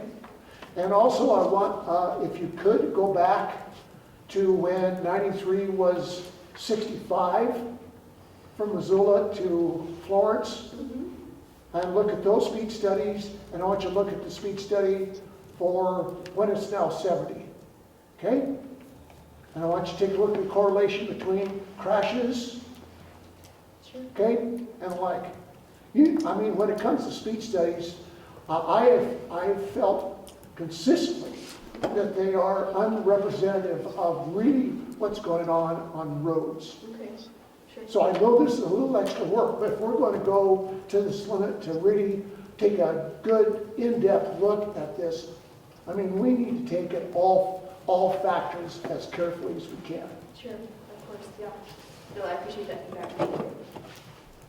And I might mention too, just in response to the comments about the speed study, so Becca is in the process of scheduling meetings with the county commissioners, and so we'll be coming to the Missoula County Commissioners and the Ravalli County Commissioners to present the findings of the speed study. The county commissioners then have an opportunity to ask for public input and comment on the study before it goes to the Transportation Commission. So your county commissioners would really, I think, appreciate hearing those exact same comments that you provided to us. We'll certainly take note of them tonight, but the commissioners kind of can carry those comments then forward for consideration with the Transportation Commission. And those are public meetings, so anybody can come. So thank you for your comments. Yeah. And it does seem like understanding how the data is collected, letting us know how the sample study is done in detail, I think would answer a lot. That's great. I'm curious, I didn't hear motorcycles mentioned, motorcycle accidents or speed runners. Was there any specific data on it? There are. So in the crash details, we can see the types of vehicles that are involved in each crash incident. So I know that there were certain crashes involving motorcycles. We can pull up the data, and we'll take note of that question and be ready to answer that. That might be something that we could follow up at the public meeting, for example. But I know in particular, just recalling that there were some motorcycle crashes occurring, especially within those S-curve areas, where people on a motorcycle were having difficulty navigating those curves. They left the travel lane and either struck another vehicle or struck the concrete median barrier. So definitely did show up. I've seen, and I know it's not legal in Montana, but they're splitting lanes. Yes. I ride a motorcycle too, but I don't do the lane split thing, I don't feel safe, but I notice they're doing this, and when you're in a vehicle and somebody comes zooming between you, it catches you off guard. Because you just catch a flash in your mirror. It's not a good thing. Thank you for that comment. Yep. And I know, I think there was a very recent incident with a motorcycle involving splitting the lanes. I think that particular incident didn't show up in our tenure data because it was too recent, but I know that does happen. And especially, I think in those instances too, sometimes speed is a factor. If a motorcycle is kind of speeding and weaving in and out of traffic, that can cause a safety concern. So thanks for that. Once all this is digested and the plan is made, do you have any timeline for potential improvement? Great question. So I think this same question came up at the January meeting, and I know it's really on everyone's mind. How quickly can something happen in this corridor, and what can actually move forward? What I'm remembering, so at that meeting, Bob Boson, the Missoula District Administrator for the Montana Department of Transportation, and I believe his answer was maybe in the 1 to 10 year time period. It's really dependent on the type of improvements that are advanced. So there are some things that can move forward pretty quickly if they're smaller scale, lower impacts, lower costs. But some of these ideas are involving reconstruction that are pretty costly, and those will take time to plan and fund. MDT is pursuing a lot of new opportunities for grant funding, and you're probably aware that the federal government is passing out money through these grant programs for safety projects and other types of projects. So I know MDT and a lot of the other partners in this corridor are interested in pursuing those types of funds. So that could move the timeline up if they were successful. Thank you. I'd like to just bring up that we've had multiple discussions over the past few months about the intersection at Lewis and Clark and Highway 93, as well as Highway 93 and Highway 12, and potential lights there or other things like that. So that's certainly a hot topic with everybody that attends these meetings. Thank you. That's really helpful to hear. And I would imagine, especially with the Lewis and Clark intersection with the new school location, that's on everyone's mind. That's certainly something that we want to take a close look at with this study. So thank you. So I was very impressed with the data. I think it's really good. It's over a long period of time with all kinds of different factors. But I noticed it ended in 2021. So along with Andrew's question, I mean, now we've got something new being introduced. Is the data still being collected and correlated?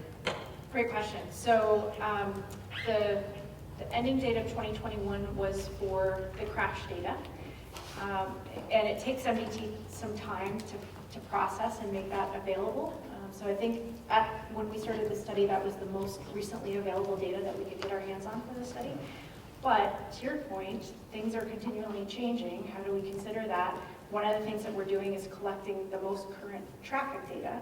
And so I mentioned we've got crews out today and tomorrow at the school intersections, taking a look at what's happening today on the ground, recognizing that things are different today with the new school.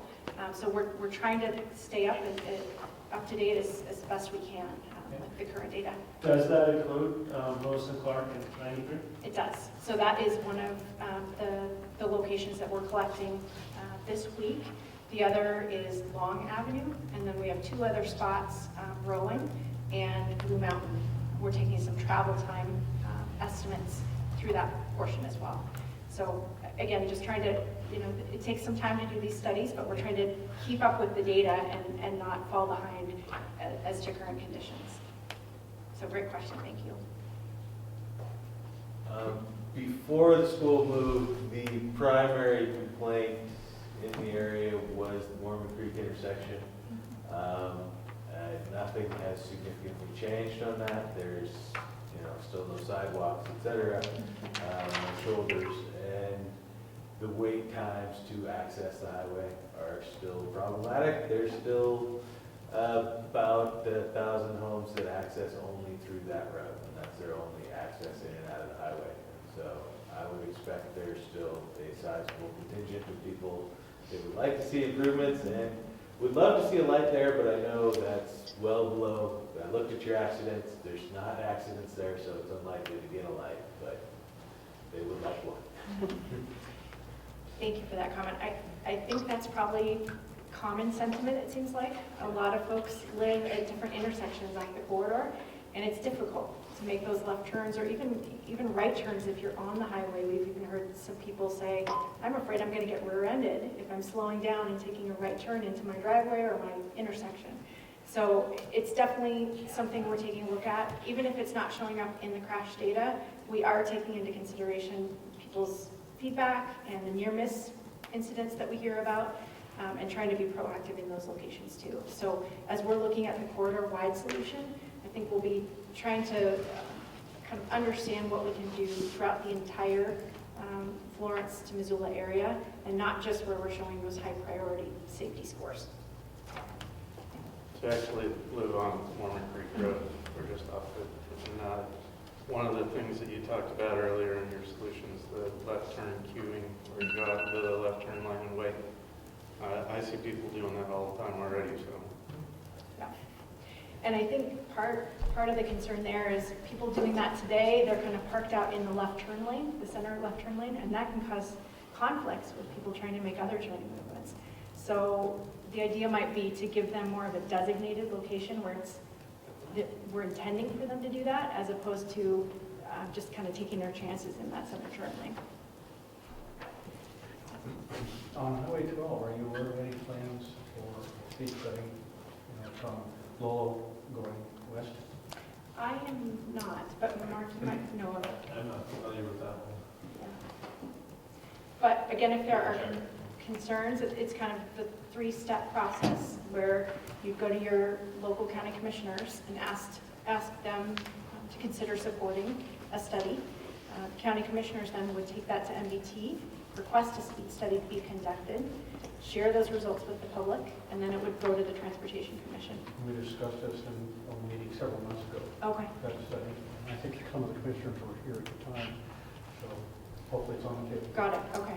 Can you repeat the location that you said? I'm sorry, I didn't hear it, just to make sure I make note of it. What was the location that you just said for a speed study? Highway 12 from Lolo west. Got it, thank you. For at least probably 5 miles. Okay. Okay, so it sounds like that concern has been voiced and... I live on that road. Okay. I make that left turn. I was rear-ended a few years ago, and it wasn't pretty. But, so many of us make left turns. Even the right turns can be risky. Nobody wants to slow down. Yeah. And it's 70 miles an hour in my driveway. And that's how fast they want to go while I try to turn. Yeah. I'm pretty sure we made that ask, but I can double check. I'm pretty sure we did. You did? Yeah.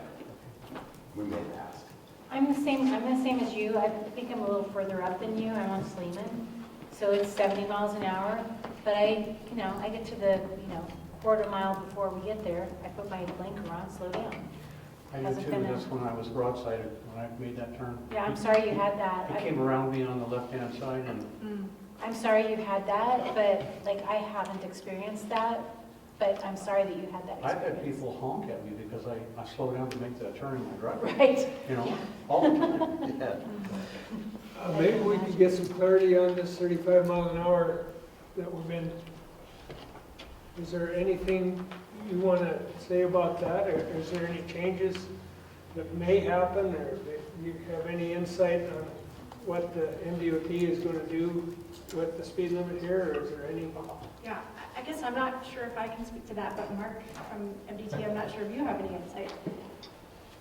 I don't have any specific insight on what that would look like right now. I'm not sure where they're at even evaluating it. I think that's the other thing. So our comments would probably be worthwhile then? Absolutely, always.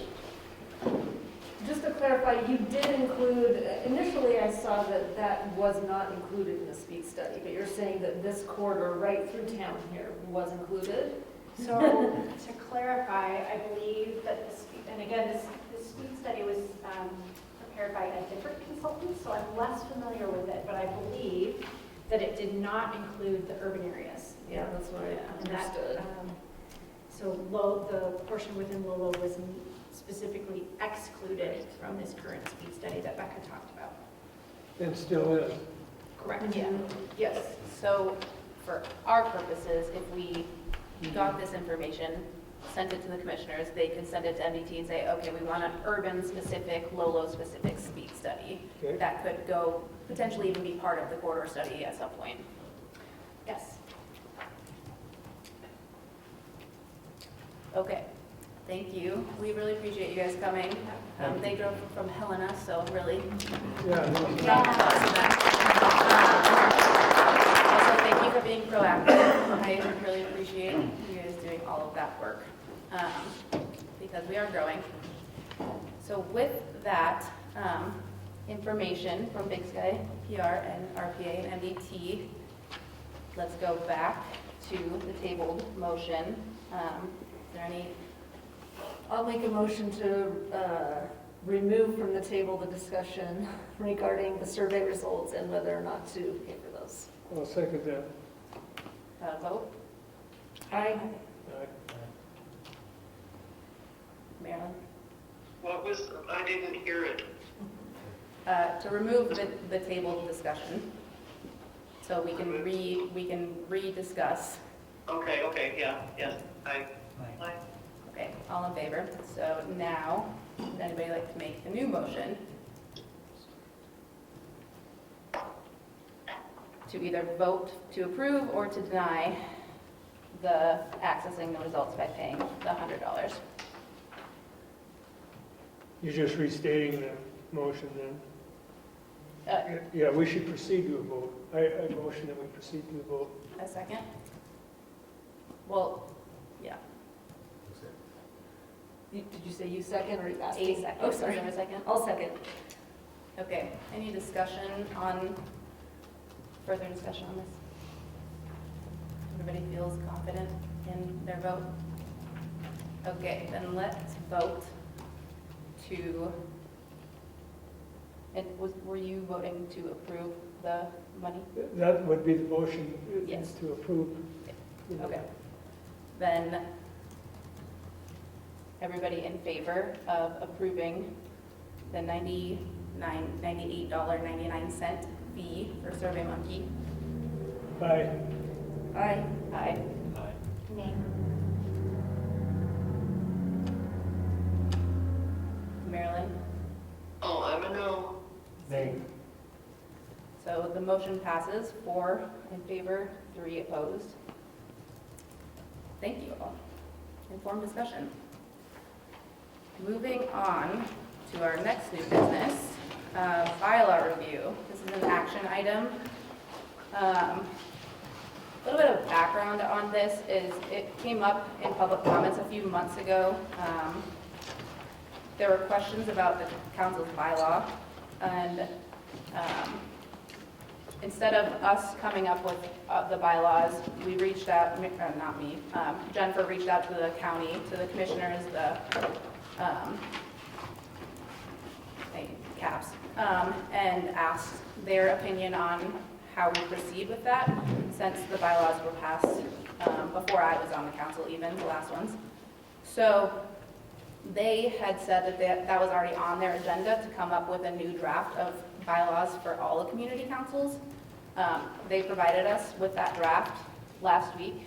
All of the councilors should have that draft of the new draft of bylaws, and it was posted on with the agenda online.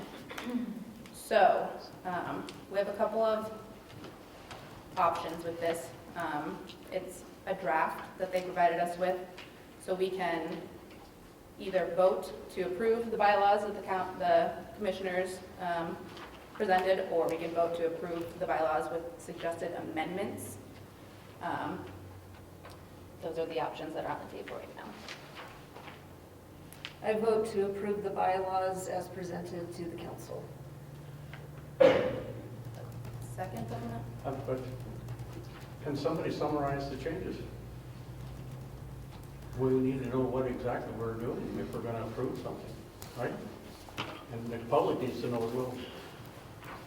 So I honestly feel like you are probably Would you more like to versed look in at the that bylaws? than a lot of us, Would you because like a you've looked copy at of I them. have a copy Yeah. of it. And I've outlined some of the changes, but I need other opinions, you know. I need to know what other people think. Are you able to summarize the changes?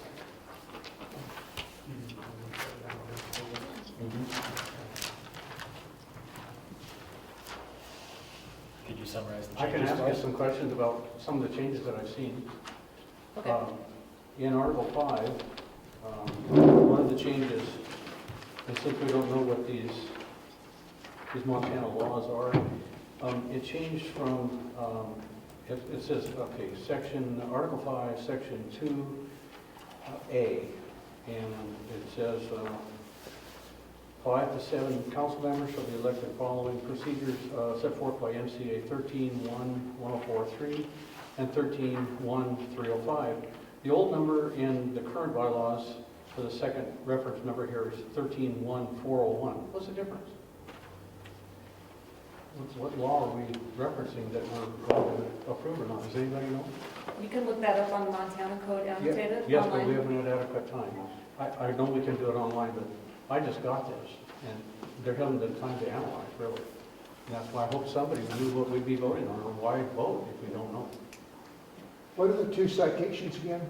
Um, 13-1- The old one is 13-1-401. Okay. The new one in the template is 13-1-305. And it's probably trivial, but still, you know.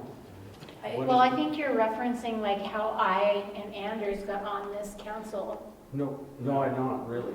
This is, this just spells out how many council members will be for each council. Oh, got you, I'm got getting to you. what you're talking Okay, about. got you. Yes. So to answer your question on it being rushed, I understand. It was online, but this 2 weeks has ago? been. 2 weeks ago? I think No, you said? last week. Okay, Yeah. so we've had a week. Since this has come up, and it's been a couple months of this conversation, and I think the thought is that we maybe are diving into the weeds a little bit too much on something that isn't necessarily affecting the community as much as people seem to think it is. Possibly, but rules weren't being followed. And It was very evident when I looked into it. And so I just guess we're just trying to analyze here. So I had questions like 2-3 months ago, and I made a proposal, and some of your council members, I gave everybody a copy of it. And it's up to you guys to carry it if you want to. That's kind of how it works, right? That was never even discussed. And we were put on hold for months, and now we get a new template instead of a discussion about those changes that some of you guys took interest in. So why? Why didn't we ever discuss that, and yet now we're looking at a whole brand new agenda?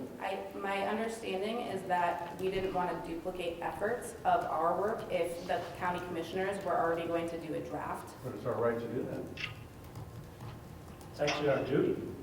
It is actually, yes, as representative of the community. Are we discussing, did we ever get a second? I guess we're Never. discussing No, this we without never. a So second. point of order on that. No, we've never had a second on that. But I will second. So that we Okay. can continue this discussion. So I would just like to, before, I feel like this discussion could potentially keep us here for another 2 hours. And really we're talking about bylaws, right? In my mind, I haven't heard from any of our community members that have come to me that said, I feel you are being ineffective as a council member because of your bylaws. So really, I don't want to waste all of your time here for 2 hours based on bylaws. If you guys all feel like, you know what, you guys are serving us effectively, then let's move past this. If someone feels strongly that because of our bylaws, we are not effectively serving you as liaisons to the commissioners, I will entertain a discussion on that, but that's why I moved to just go ahead and accept these as presented by the council, because I feel like there are more things that we could do to help you guys out, really, honestly. Go ahead. Okay, so in reference to the change, Yes. so the original citation was 13-1-305. Basically, what they did is when the code commissioner went through and reworked the codes, they just renumbered it to 13-1-401. Same code? So there's no change in the wording. Oh, Like it's a there was different just number. changing the location in the code. Devin? So I talked to Chet about this reason I was down at CAPS for something else, and I know you guys have been talking about this. As I understand it, the commissioners have not approved the new draft yet. And so any recommendations you send them have to be voted on by the commissioners. I think basically if the council had rewritten these 2 months ago and sent them to the commissioners, they likely would still be sitting on the commissioner's desk because the commissioners would be saying, There's no point in us approving these if we're going to approve new ones in a couple months. I also mentioned to him the 2 recommendations because I thought they were pretty good. And the stance that Caps mentioned is we appreciate when any council wants to amend their own bylaws to include the pledge. However, we are not going to include it in every council's pledge, so it will not be in this version. But when this version comes to you for final approval, you can say, we amend it to add the pledge. We did that once. The chair after me never did it again and just approved the bylaws as they got sent to him every year. And so that's how they got removed from the bylaws, but the pledge is still on the agenda. They can easily be added back to the bylaws when it comes in for approval. I asked him about running a sort of meet the candidates thing, because I think that's great. We should meet the candidates. But the stance here is the council cannot run a meet the candidates thing, especially when incumbents are running, because it appears that they're endorsing specific candidates.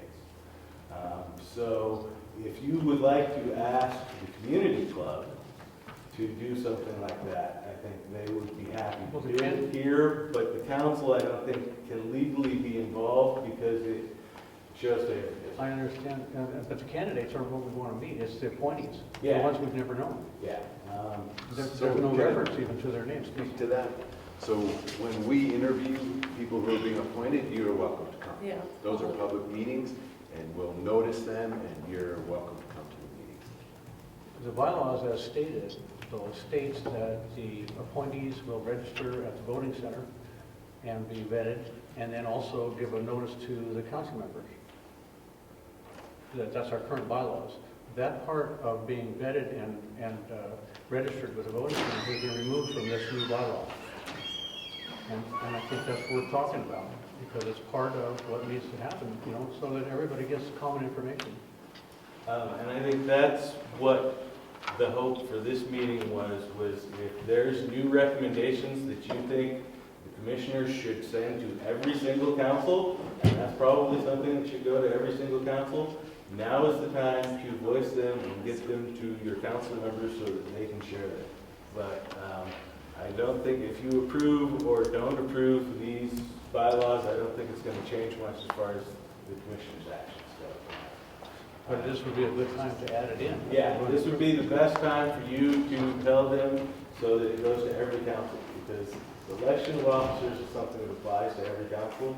And so if you've got something to write, I think, yeah, now's the time to get it in.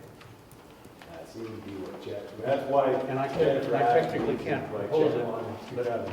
but council members can. The Yeah. idea is there, and the paperwork is submitted. Yeah, the council members, if the council members think that they should send a recommendation to commissioners, then, That's our whole charter again, is Yeah. to send stuff to the commissioners. yeah. I know we have a motion on the floor, and yet I want to make some comment.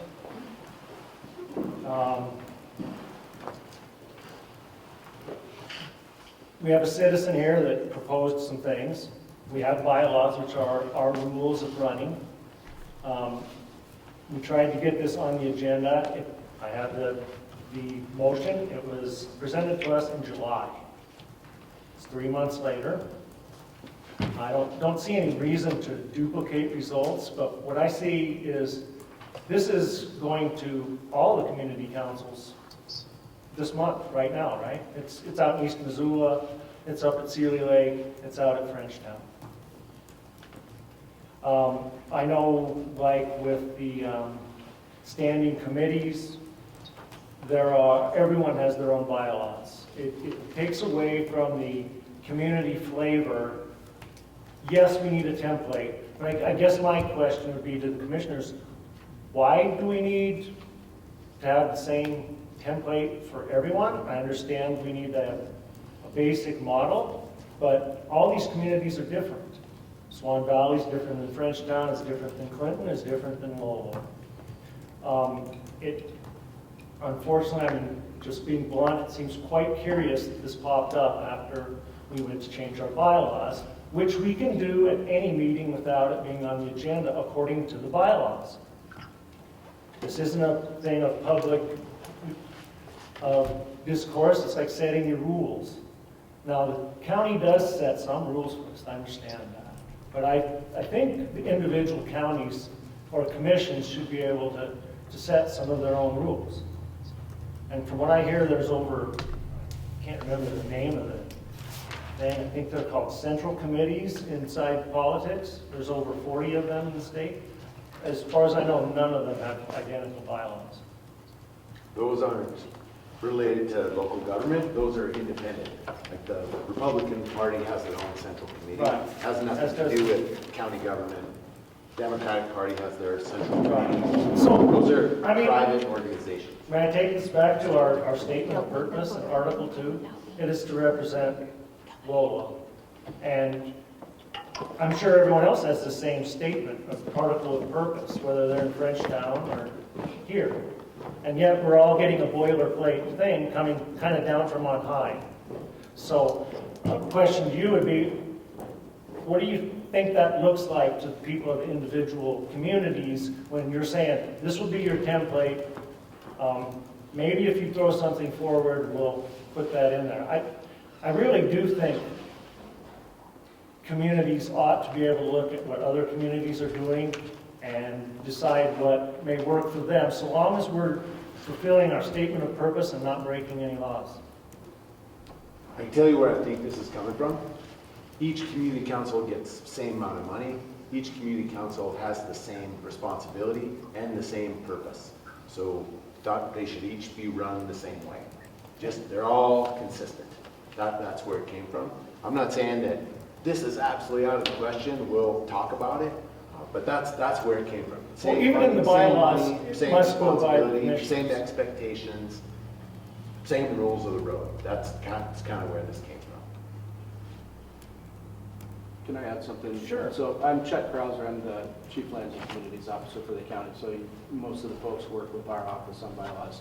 So a little bit of background on why a template.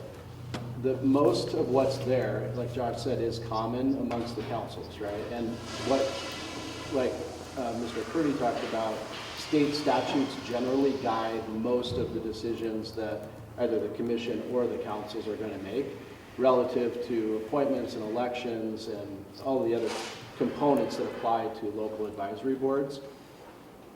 Initially, there were a lot of bylaws that were created by independent councils, and over time, there was a pulling together basically of, through practice, what each council had come up with. But because of turnover and changes, we had within the county certain community councils with bylaws that were out of date by like 10 and 15 years. And they had never been reviewed and never been updated. And so the template concept is not new in this most recent version. That was actually, gosh, was it last year or two maybe? This latest revision caught a few, which I think the Lolo Community Council identified, some typos and some issues that were just simple corrections.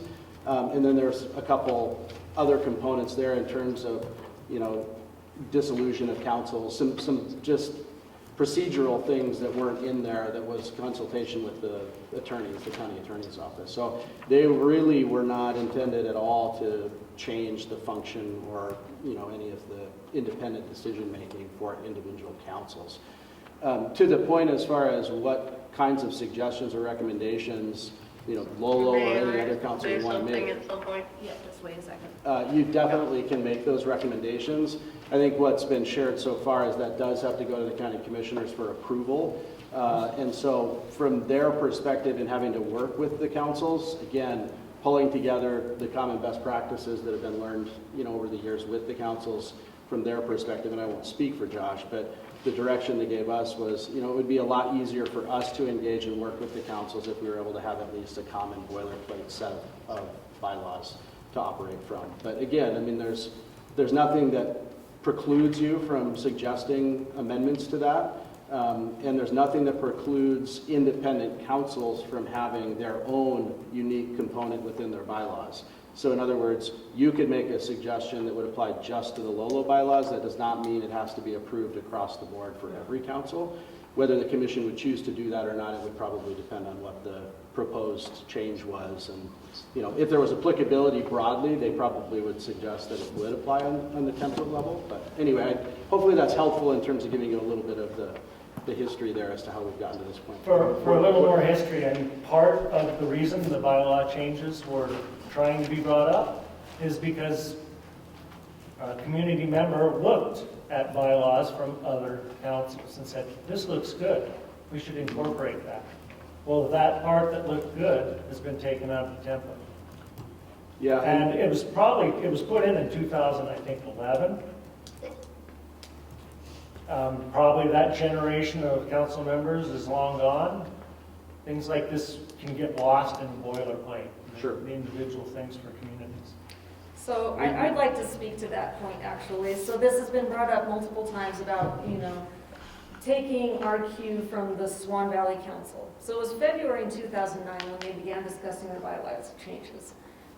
April in 2010, 14 months later, they were still discussing their bylaw changes.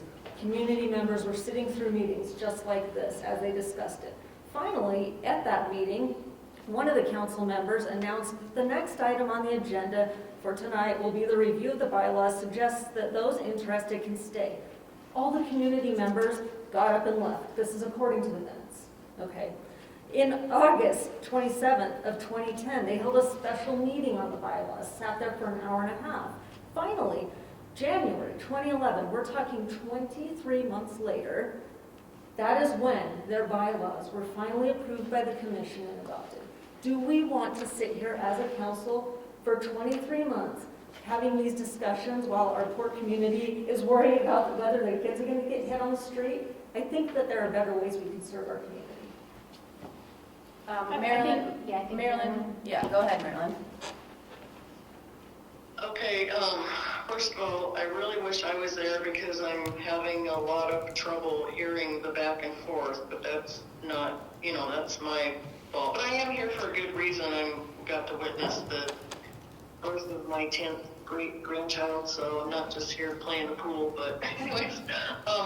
So I do have an issue with the commissioners and how the appointments of the new people on the council, and not just Anders and Marta, but even Ashley, when you were appointed. I had questions. I don't think, I never was clear. I tried to get clarity on how the commissioners did that, and I don't think it was done right.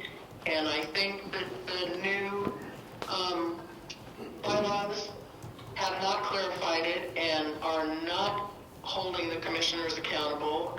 I just have always felt like there's been some shenanigans going on, and I want clarity. But it seems like we're just getting pushed aside and around and distracted, and now we're told that we shouldn't take time for this. Well, you know, hey, when are we going to hold our government ever accountable? No, we just get told to sit down and shut up, and I'm not about to do that.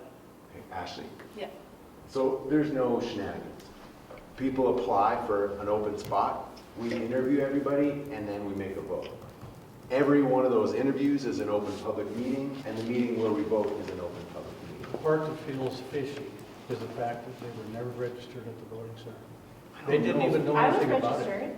I was registered. I went down there, and they had to email the county commissioners to get your name and his name. I already knew your names, but they had to email down to the voting center. They did not have you guys listed in their database. I don't know why, because I voted. I was No, registered. you voted. No, this is to register for the position that you got appointed. Oh, yeah. So let me try to clarify this for you, and hopefully it doesn't just create muddy water. Every council member should be on the ballot and be voted by their local community, by whatever district of voters represent that particular community council. Most of them are associated with the school district boundaries in Missoula County. Lolo is an exception. It's kind of funky because there's a little bit of a gap south of here. If, and this has happened, no one does put their name on the ballot, then there is no way to fill a seat. So in that case, then any folks who want to put their name in the hat can do so and are appointed by the county commissioners, because otherwise you'll end up with not enough people to have a quorum. I think what happened most recently was there was a combination of two separate things. One was that you had people who were on the ballot to then be voted in the way it should happen, and then because of the timing of needing to put your name on the ballot, there's a deadline there that predated some other resignations from the council that happened. And so in order to fill those seats and allow for this particular council to be able to have a quorum and have meetings, that appointment piece took place so that you could actually seat someone. They're only seated up until the next election, and then they have to go on the ballot. So I'm sure that was confusing because you have two different things happening. I understand but that's what was going on. I understand that, but even the appointees are supposed to register. It's just a vetting process. Not for an According to election. the bylaws, it is. But, just remember that the state statutes are what guide the election process and what has to happen for the councils. The bylaws aren't the guiding information there, so depending on whatever has happened in, like Willis was talking about, where there's changes in statutes, that all will apply, and if the bylaws are outdated, we still have to follow whatever state statutes are. Well, yes, but the bylaws clearly state that they have to register at the voting center and with the commissioners. Hey, I'm Very happy clear. to dip out. I'm happy to dip out. I'm happy to like. No, we're resign glad my you're post. here. Don't get me wrong. This is not about you guys. This is about procedures. And you guys are on the council. We're glad you're there. Take my word for it. But I would like to make a point, though, to that, so I looked through the history of the Lolo Community Council, started in 1995, right? Since then, there have been only 4 elections in which a candidate ran opposed. yeah, it's been very few. And the majority of that time, we're looking at 2005 to 2020, there wasn't even an election. So this is a position where it's already very difficult to get people to volunteer, to serve. And I feel like running people through the ringer by having them do multiple interviews and qualifications, like we should just be happy when people volunteer. I get that. I get that, but which rules do we want to follow? All of them or none of them, or just the ones we choose? And I agree with you. I know you I do. totally agree I with know you you. do. We should have this, the ley line, we're gonna This is follow what we do. this. Yeah, it's simple. It's very simple, but it's also very complicated when you get into when you get Procedure. into the commissioners, in the county commissioner stuff, then it gets complicated, right? It's simple when we're like in our Lolo territory, Yeah. Stevensville, they were in Ravalli. I take that back. I said that back. But when you're looking at like different territories, Frenchtown and stuff, that's all, those are all things that we need to be mindful of.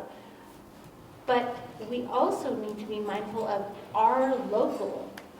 It's very important to be mindful of our local.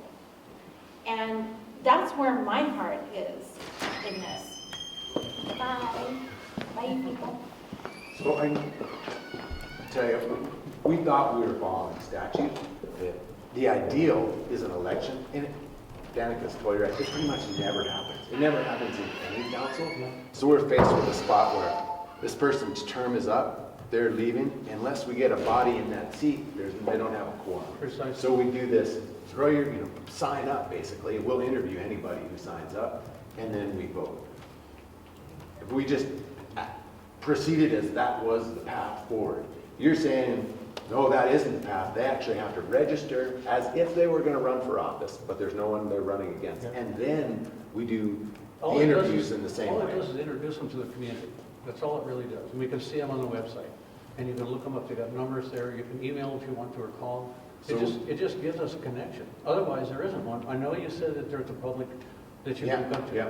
I mean, it would be great if somebody took an interest and came to the meeting. True story. True story. I mean, we've had plenty of these where one person applies and there's no interest outside. So it'd be great if people came. What I can do is check with our county attorney, and it sounds like what we have is a conflict between what we believe we're following statute and what you're saying is in your bylaws, and I believe you. and find out, whoa, how do we navigate this? Because I personally don't know. I'd have to just check. think all the people. Can I read the bylaw?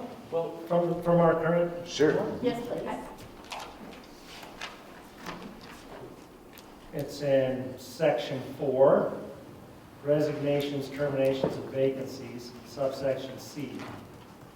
Vacancies shall be filled by appointments by a qualified elector who has completed an application expressing their qualifications and interests in filling the vacancy and submitted to the Missoula County Elections Office and Missoula Board of County Commissioners. There's an and in there. Now, we can change that, but that's the rules. And As Chet mentioned, though, the state statutes supersede the bylaws, so. We've been going between the two, and we've just been following statute and haven't done that other one. I can check with the other one being registered. well, you can see how it's caused some consternation and makes us think shenanigans. Yeah. There's no shenanigans. I mean, these are public meetings and everybody's name is out there. I'm not sure what else we can do. But what I can say is I'll check in with our county attorney and ask him to look at your bylaws and look at the state statute and tell us what the right thing is. 'Cause I couldn't So make with this going on, should we be voting on bylaws that, believe it or not, the new ones have the same "and" in there?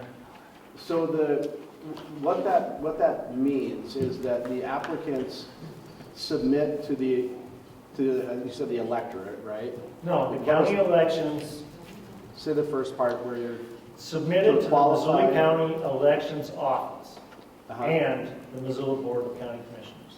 But the first part that you read, a qualified elector. Qualified elector who So- has completed an application. So expressing their they will qualities. submit their information, right? That technically speaking, that goes to the county commission and that goes to the elections office. As long as they're legitimate, they're within that district and can actually hold that particular seat, the process then goes to the county commissioners through that appointment. So it's probably overly technical because it is the statutes being articulated and there's similar language in this most recent bylaw template. That doesn't mean that they're registered for the next ballot. It just means that they're verified as a legitimate person to hold that seat. So if what you're getting at is the process, we can certainly, and we have been reaching out to councils with whoever those appointees are, or new candidates to try to get some perspective by existing council members. And those folks certainly can share that information with the rest of the community. Like everyone said, we have a hard time even getting people to nominate themselves. And so Evero is a great example. They're defunct right now because there aren't enough people and they haven't held a meeting in, 4 or 5 years? So that's the real impetus behind this, is to try to say the county does not want to be in the way of you being able to seat your community council and actually do business, to have these meetings. So just think about that in terms of kind of what your suggested changes are. The county attorney's office would suggest that anything related to how to inform or have community conversations around elections should be dealt with by the elections administrator. And so I don't think, I'm not an attorney or even play one on TV, but I doubt that we would see a recommendation from the county attorney's office to the commission to suggest put something detailed like that in the bylaws that could potentially be in conflict with the elections administrator. So that's where it gets just kind of dicey and funky a little bit. All that being said, if you have a suggestion, I'm not telling you shouldn't put that forward. I just want to add some context to you kind of have a sense of what this group is.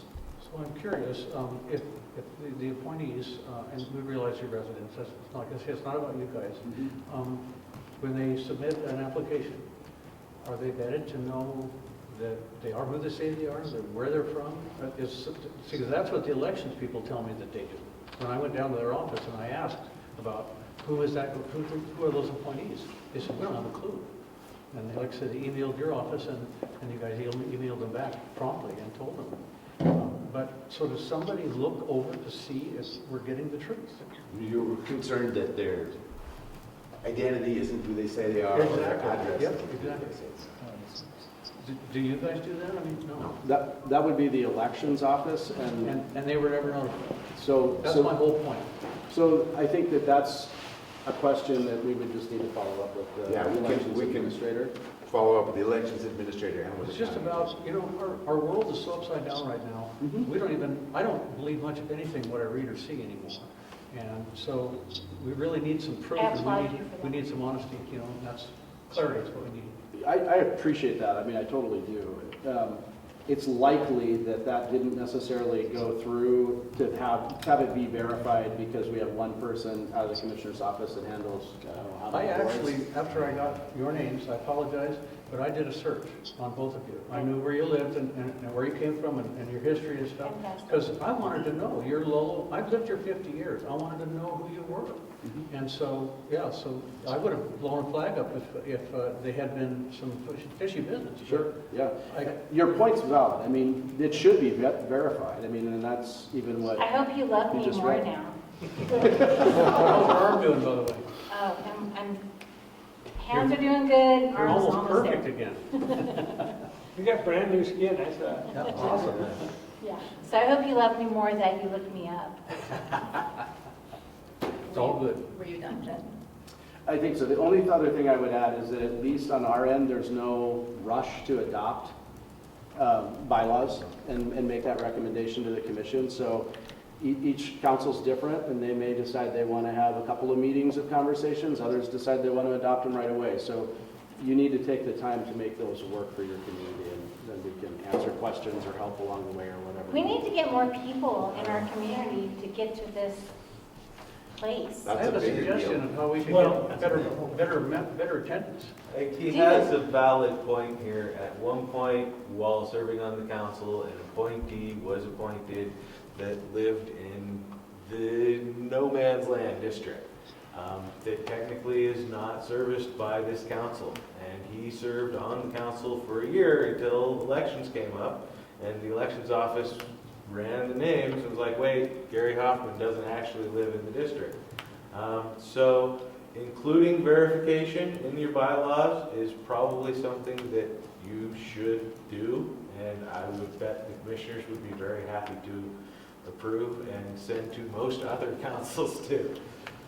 And that should be in the new template. That it's the same language for the most part, I think, that you just read. Right, well, actually, I just looked at it, and the "and" is out of there, so it's down just to the county commissioners. Yeah, That's the new bylaws. Only. Let me find it, number 4C. Here's the new one. So hopefully you can remember the last one. Vacancies shall be filled by appointees by a qualified elector who has completed an application expressing their qualifications and interests in filling the vacancy and submitted it to the Missoula Board of County Commissioners. Period. After the applications have been validated, so that's different, the qualified elector shall be appointed by the commissioners to fill the vacancy. That's new verbiage.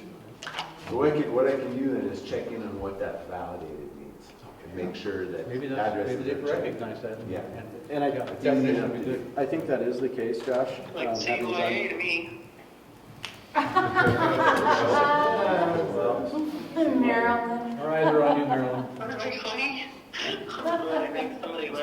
So I think the intent there is to clarify that process a little bit so that rather than it potentially going to two different places in the county, whether it's the county commissioners or it's to the elections administrator, they go to the county commissioners, but they still need to be validated, and the entity to validate those would be the elections administrator. And they have to be qualified, for the seat. So the intent is still there, and what you're expecting and what you're asking for is absolutely required, has been, and will continue to be. This just clarifies that process, and hopefully reminds us, if we're not seeing that, which sounds like it didn't get picked up, that we need to start doing that.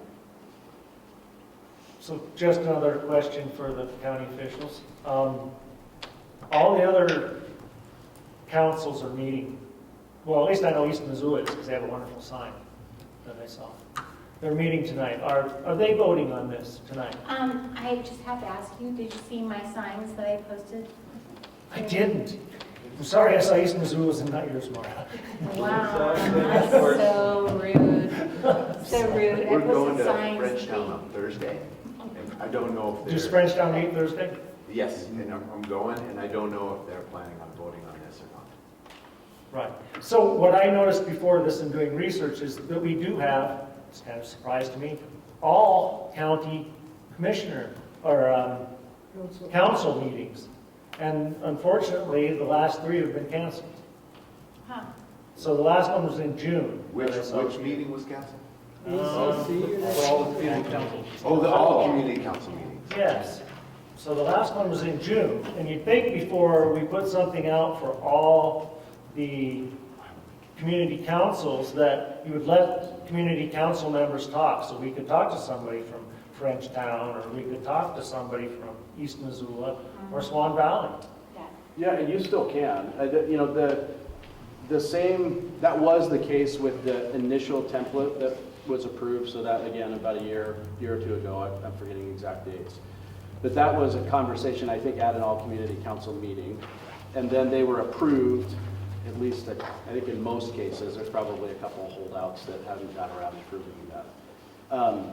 These are so minor in terms of if the prior template was adopted, there really wasn't much substantive change from that first template to this template because it's so recent. It was mostly typos and, you know, wrong title or something like that. The all community council meetings basically just took a break during the summer because there are some, like East Missoula, who just don't meet in the summer. And Well, so I got agenda notifications of them. Yeah. Matter of fact, the August one, I got a notification it was canceled, but the July one had been canceled, and the next meeting, when they canceled it, was supposed to be in September. For the So then it was funny to all-community get a cancellation for August when the next one from July was to September. So it's very messy. I guess we have a motion on the floor, but I would just say that probably this is not dire, that this should be kicked down the road for a few times so we can do this for 23 months. Oh my God. I don't think it'll take that long, but I think We can do it in under 10 years. I guess I'll make one more comment, just going back to any amendments or any suggested changes we might want to make to the bylaws. Is that going to improve our service as liaisons for the community members to the commissioners? I absolutely believe it will, because I believe people will have more faith in actually coming to a meeting that they're heard. Okay, so That we follow rules. have you heard from the county or from the? Well, I've heard from Pat Moore, he came here for 3-4 months now. I'm sorry, have you heard from other community members that they feel like our bylaws are inhibiting us from serving them well? I don't know that that's the question, Marla. It's not about you, it's about the bylaws. Danica. It's nothing. Excuse me, I'm sorry, Marla. It's about better procedure, better analysis. I don't see the point of making laws just to make laws. Less government, right? Like, we're all able-bodied people that can make We're not intelligent making decisions. laws, we're clarifying So- what's already there, Danica. Okay, we have a motion on the table. I think that we're just going around in circles at this point, and it's not worth our time. What's the motion again? To approve the draft bylaws as presented to us from the county. If anybody would like to make an amendment to that motion, we can do that, or we can just vote on that right now. Okay, I guess we gotta vote on that one. Okay, I know. Okay. Should we vote on that then? Everybody's done? Did someone second it? Yeah, I did, so that we can have the conversation. Oh, Okay, so let's vote. I'm a no. Vote for approving these. Marta, no. I'm a no, yes. I'm Aye. not a yes, I'm a no. I don't know. No. No. No. Okay, I'm gonna be also a no. I would like to have the conversation later. Yes. So we can, I think the best course of action is to add this to unfinished business and continue this later. But I will say that I do think this is a waste of time. So I don't think we should be spending time arguing with each other over something that is not helping our community in a tangible way. Yes, it's important to go through procedures. Yes, it's important to hold each other accountable, but we're here to serve you. We're volunteers here. Everybody who was appointed or elected, we decided to be up here because we want to be here.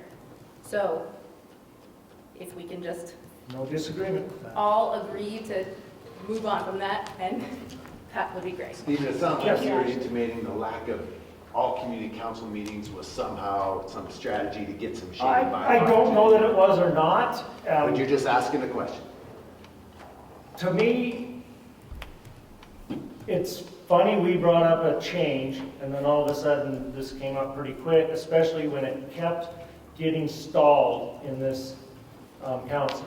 So I can tell you from my understanding, the two are completely unrelated. Okay, that's good My to know. understanding of the not having all community council meetings was a summer break and then no items on the agenda. So to clarify, that's good to know, but we have brought this up ever since I've been on the council, which has been since June.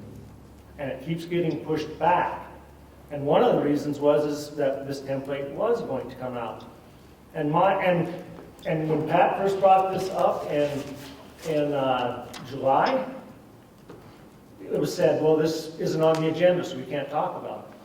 Well, according to the bylaws, this is one of the things that doesn't need to be on the agenda. But anyway, we said, let's put it on the agenda.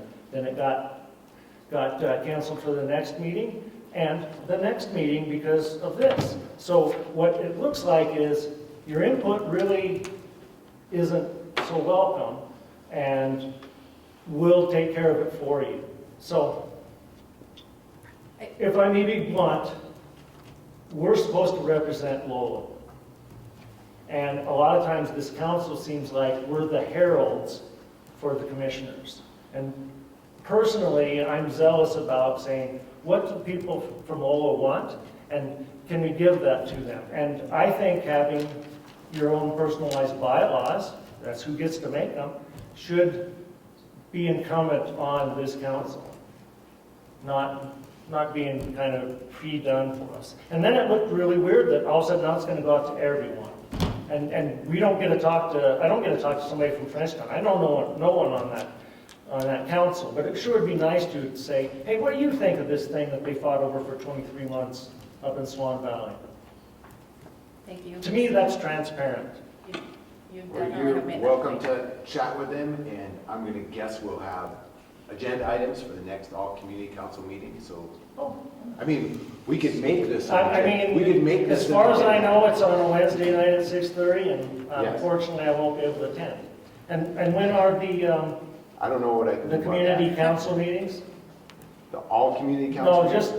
excuse me, the county commissioner meetings, is that Thursday at 2 p.m.? There's Tuesday and Thursday at 10 and Thursday at 2. And this would most likely be at the Tuesday or Thursday at 10 o'clock meeting. Right.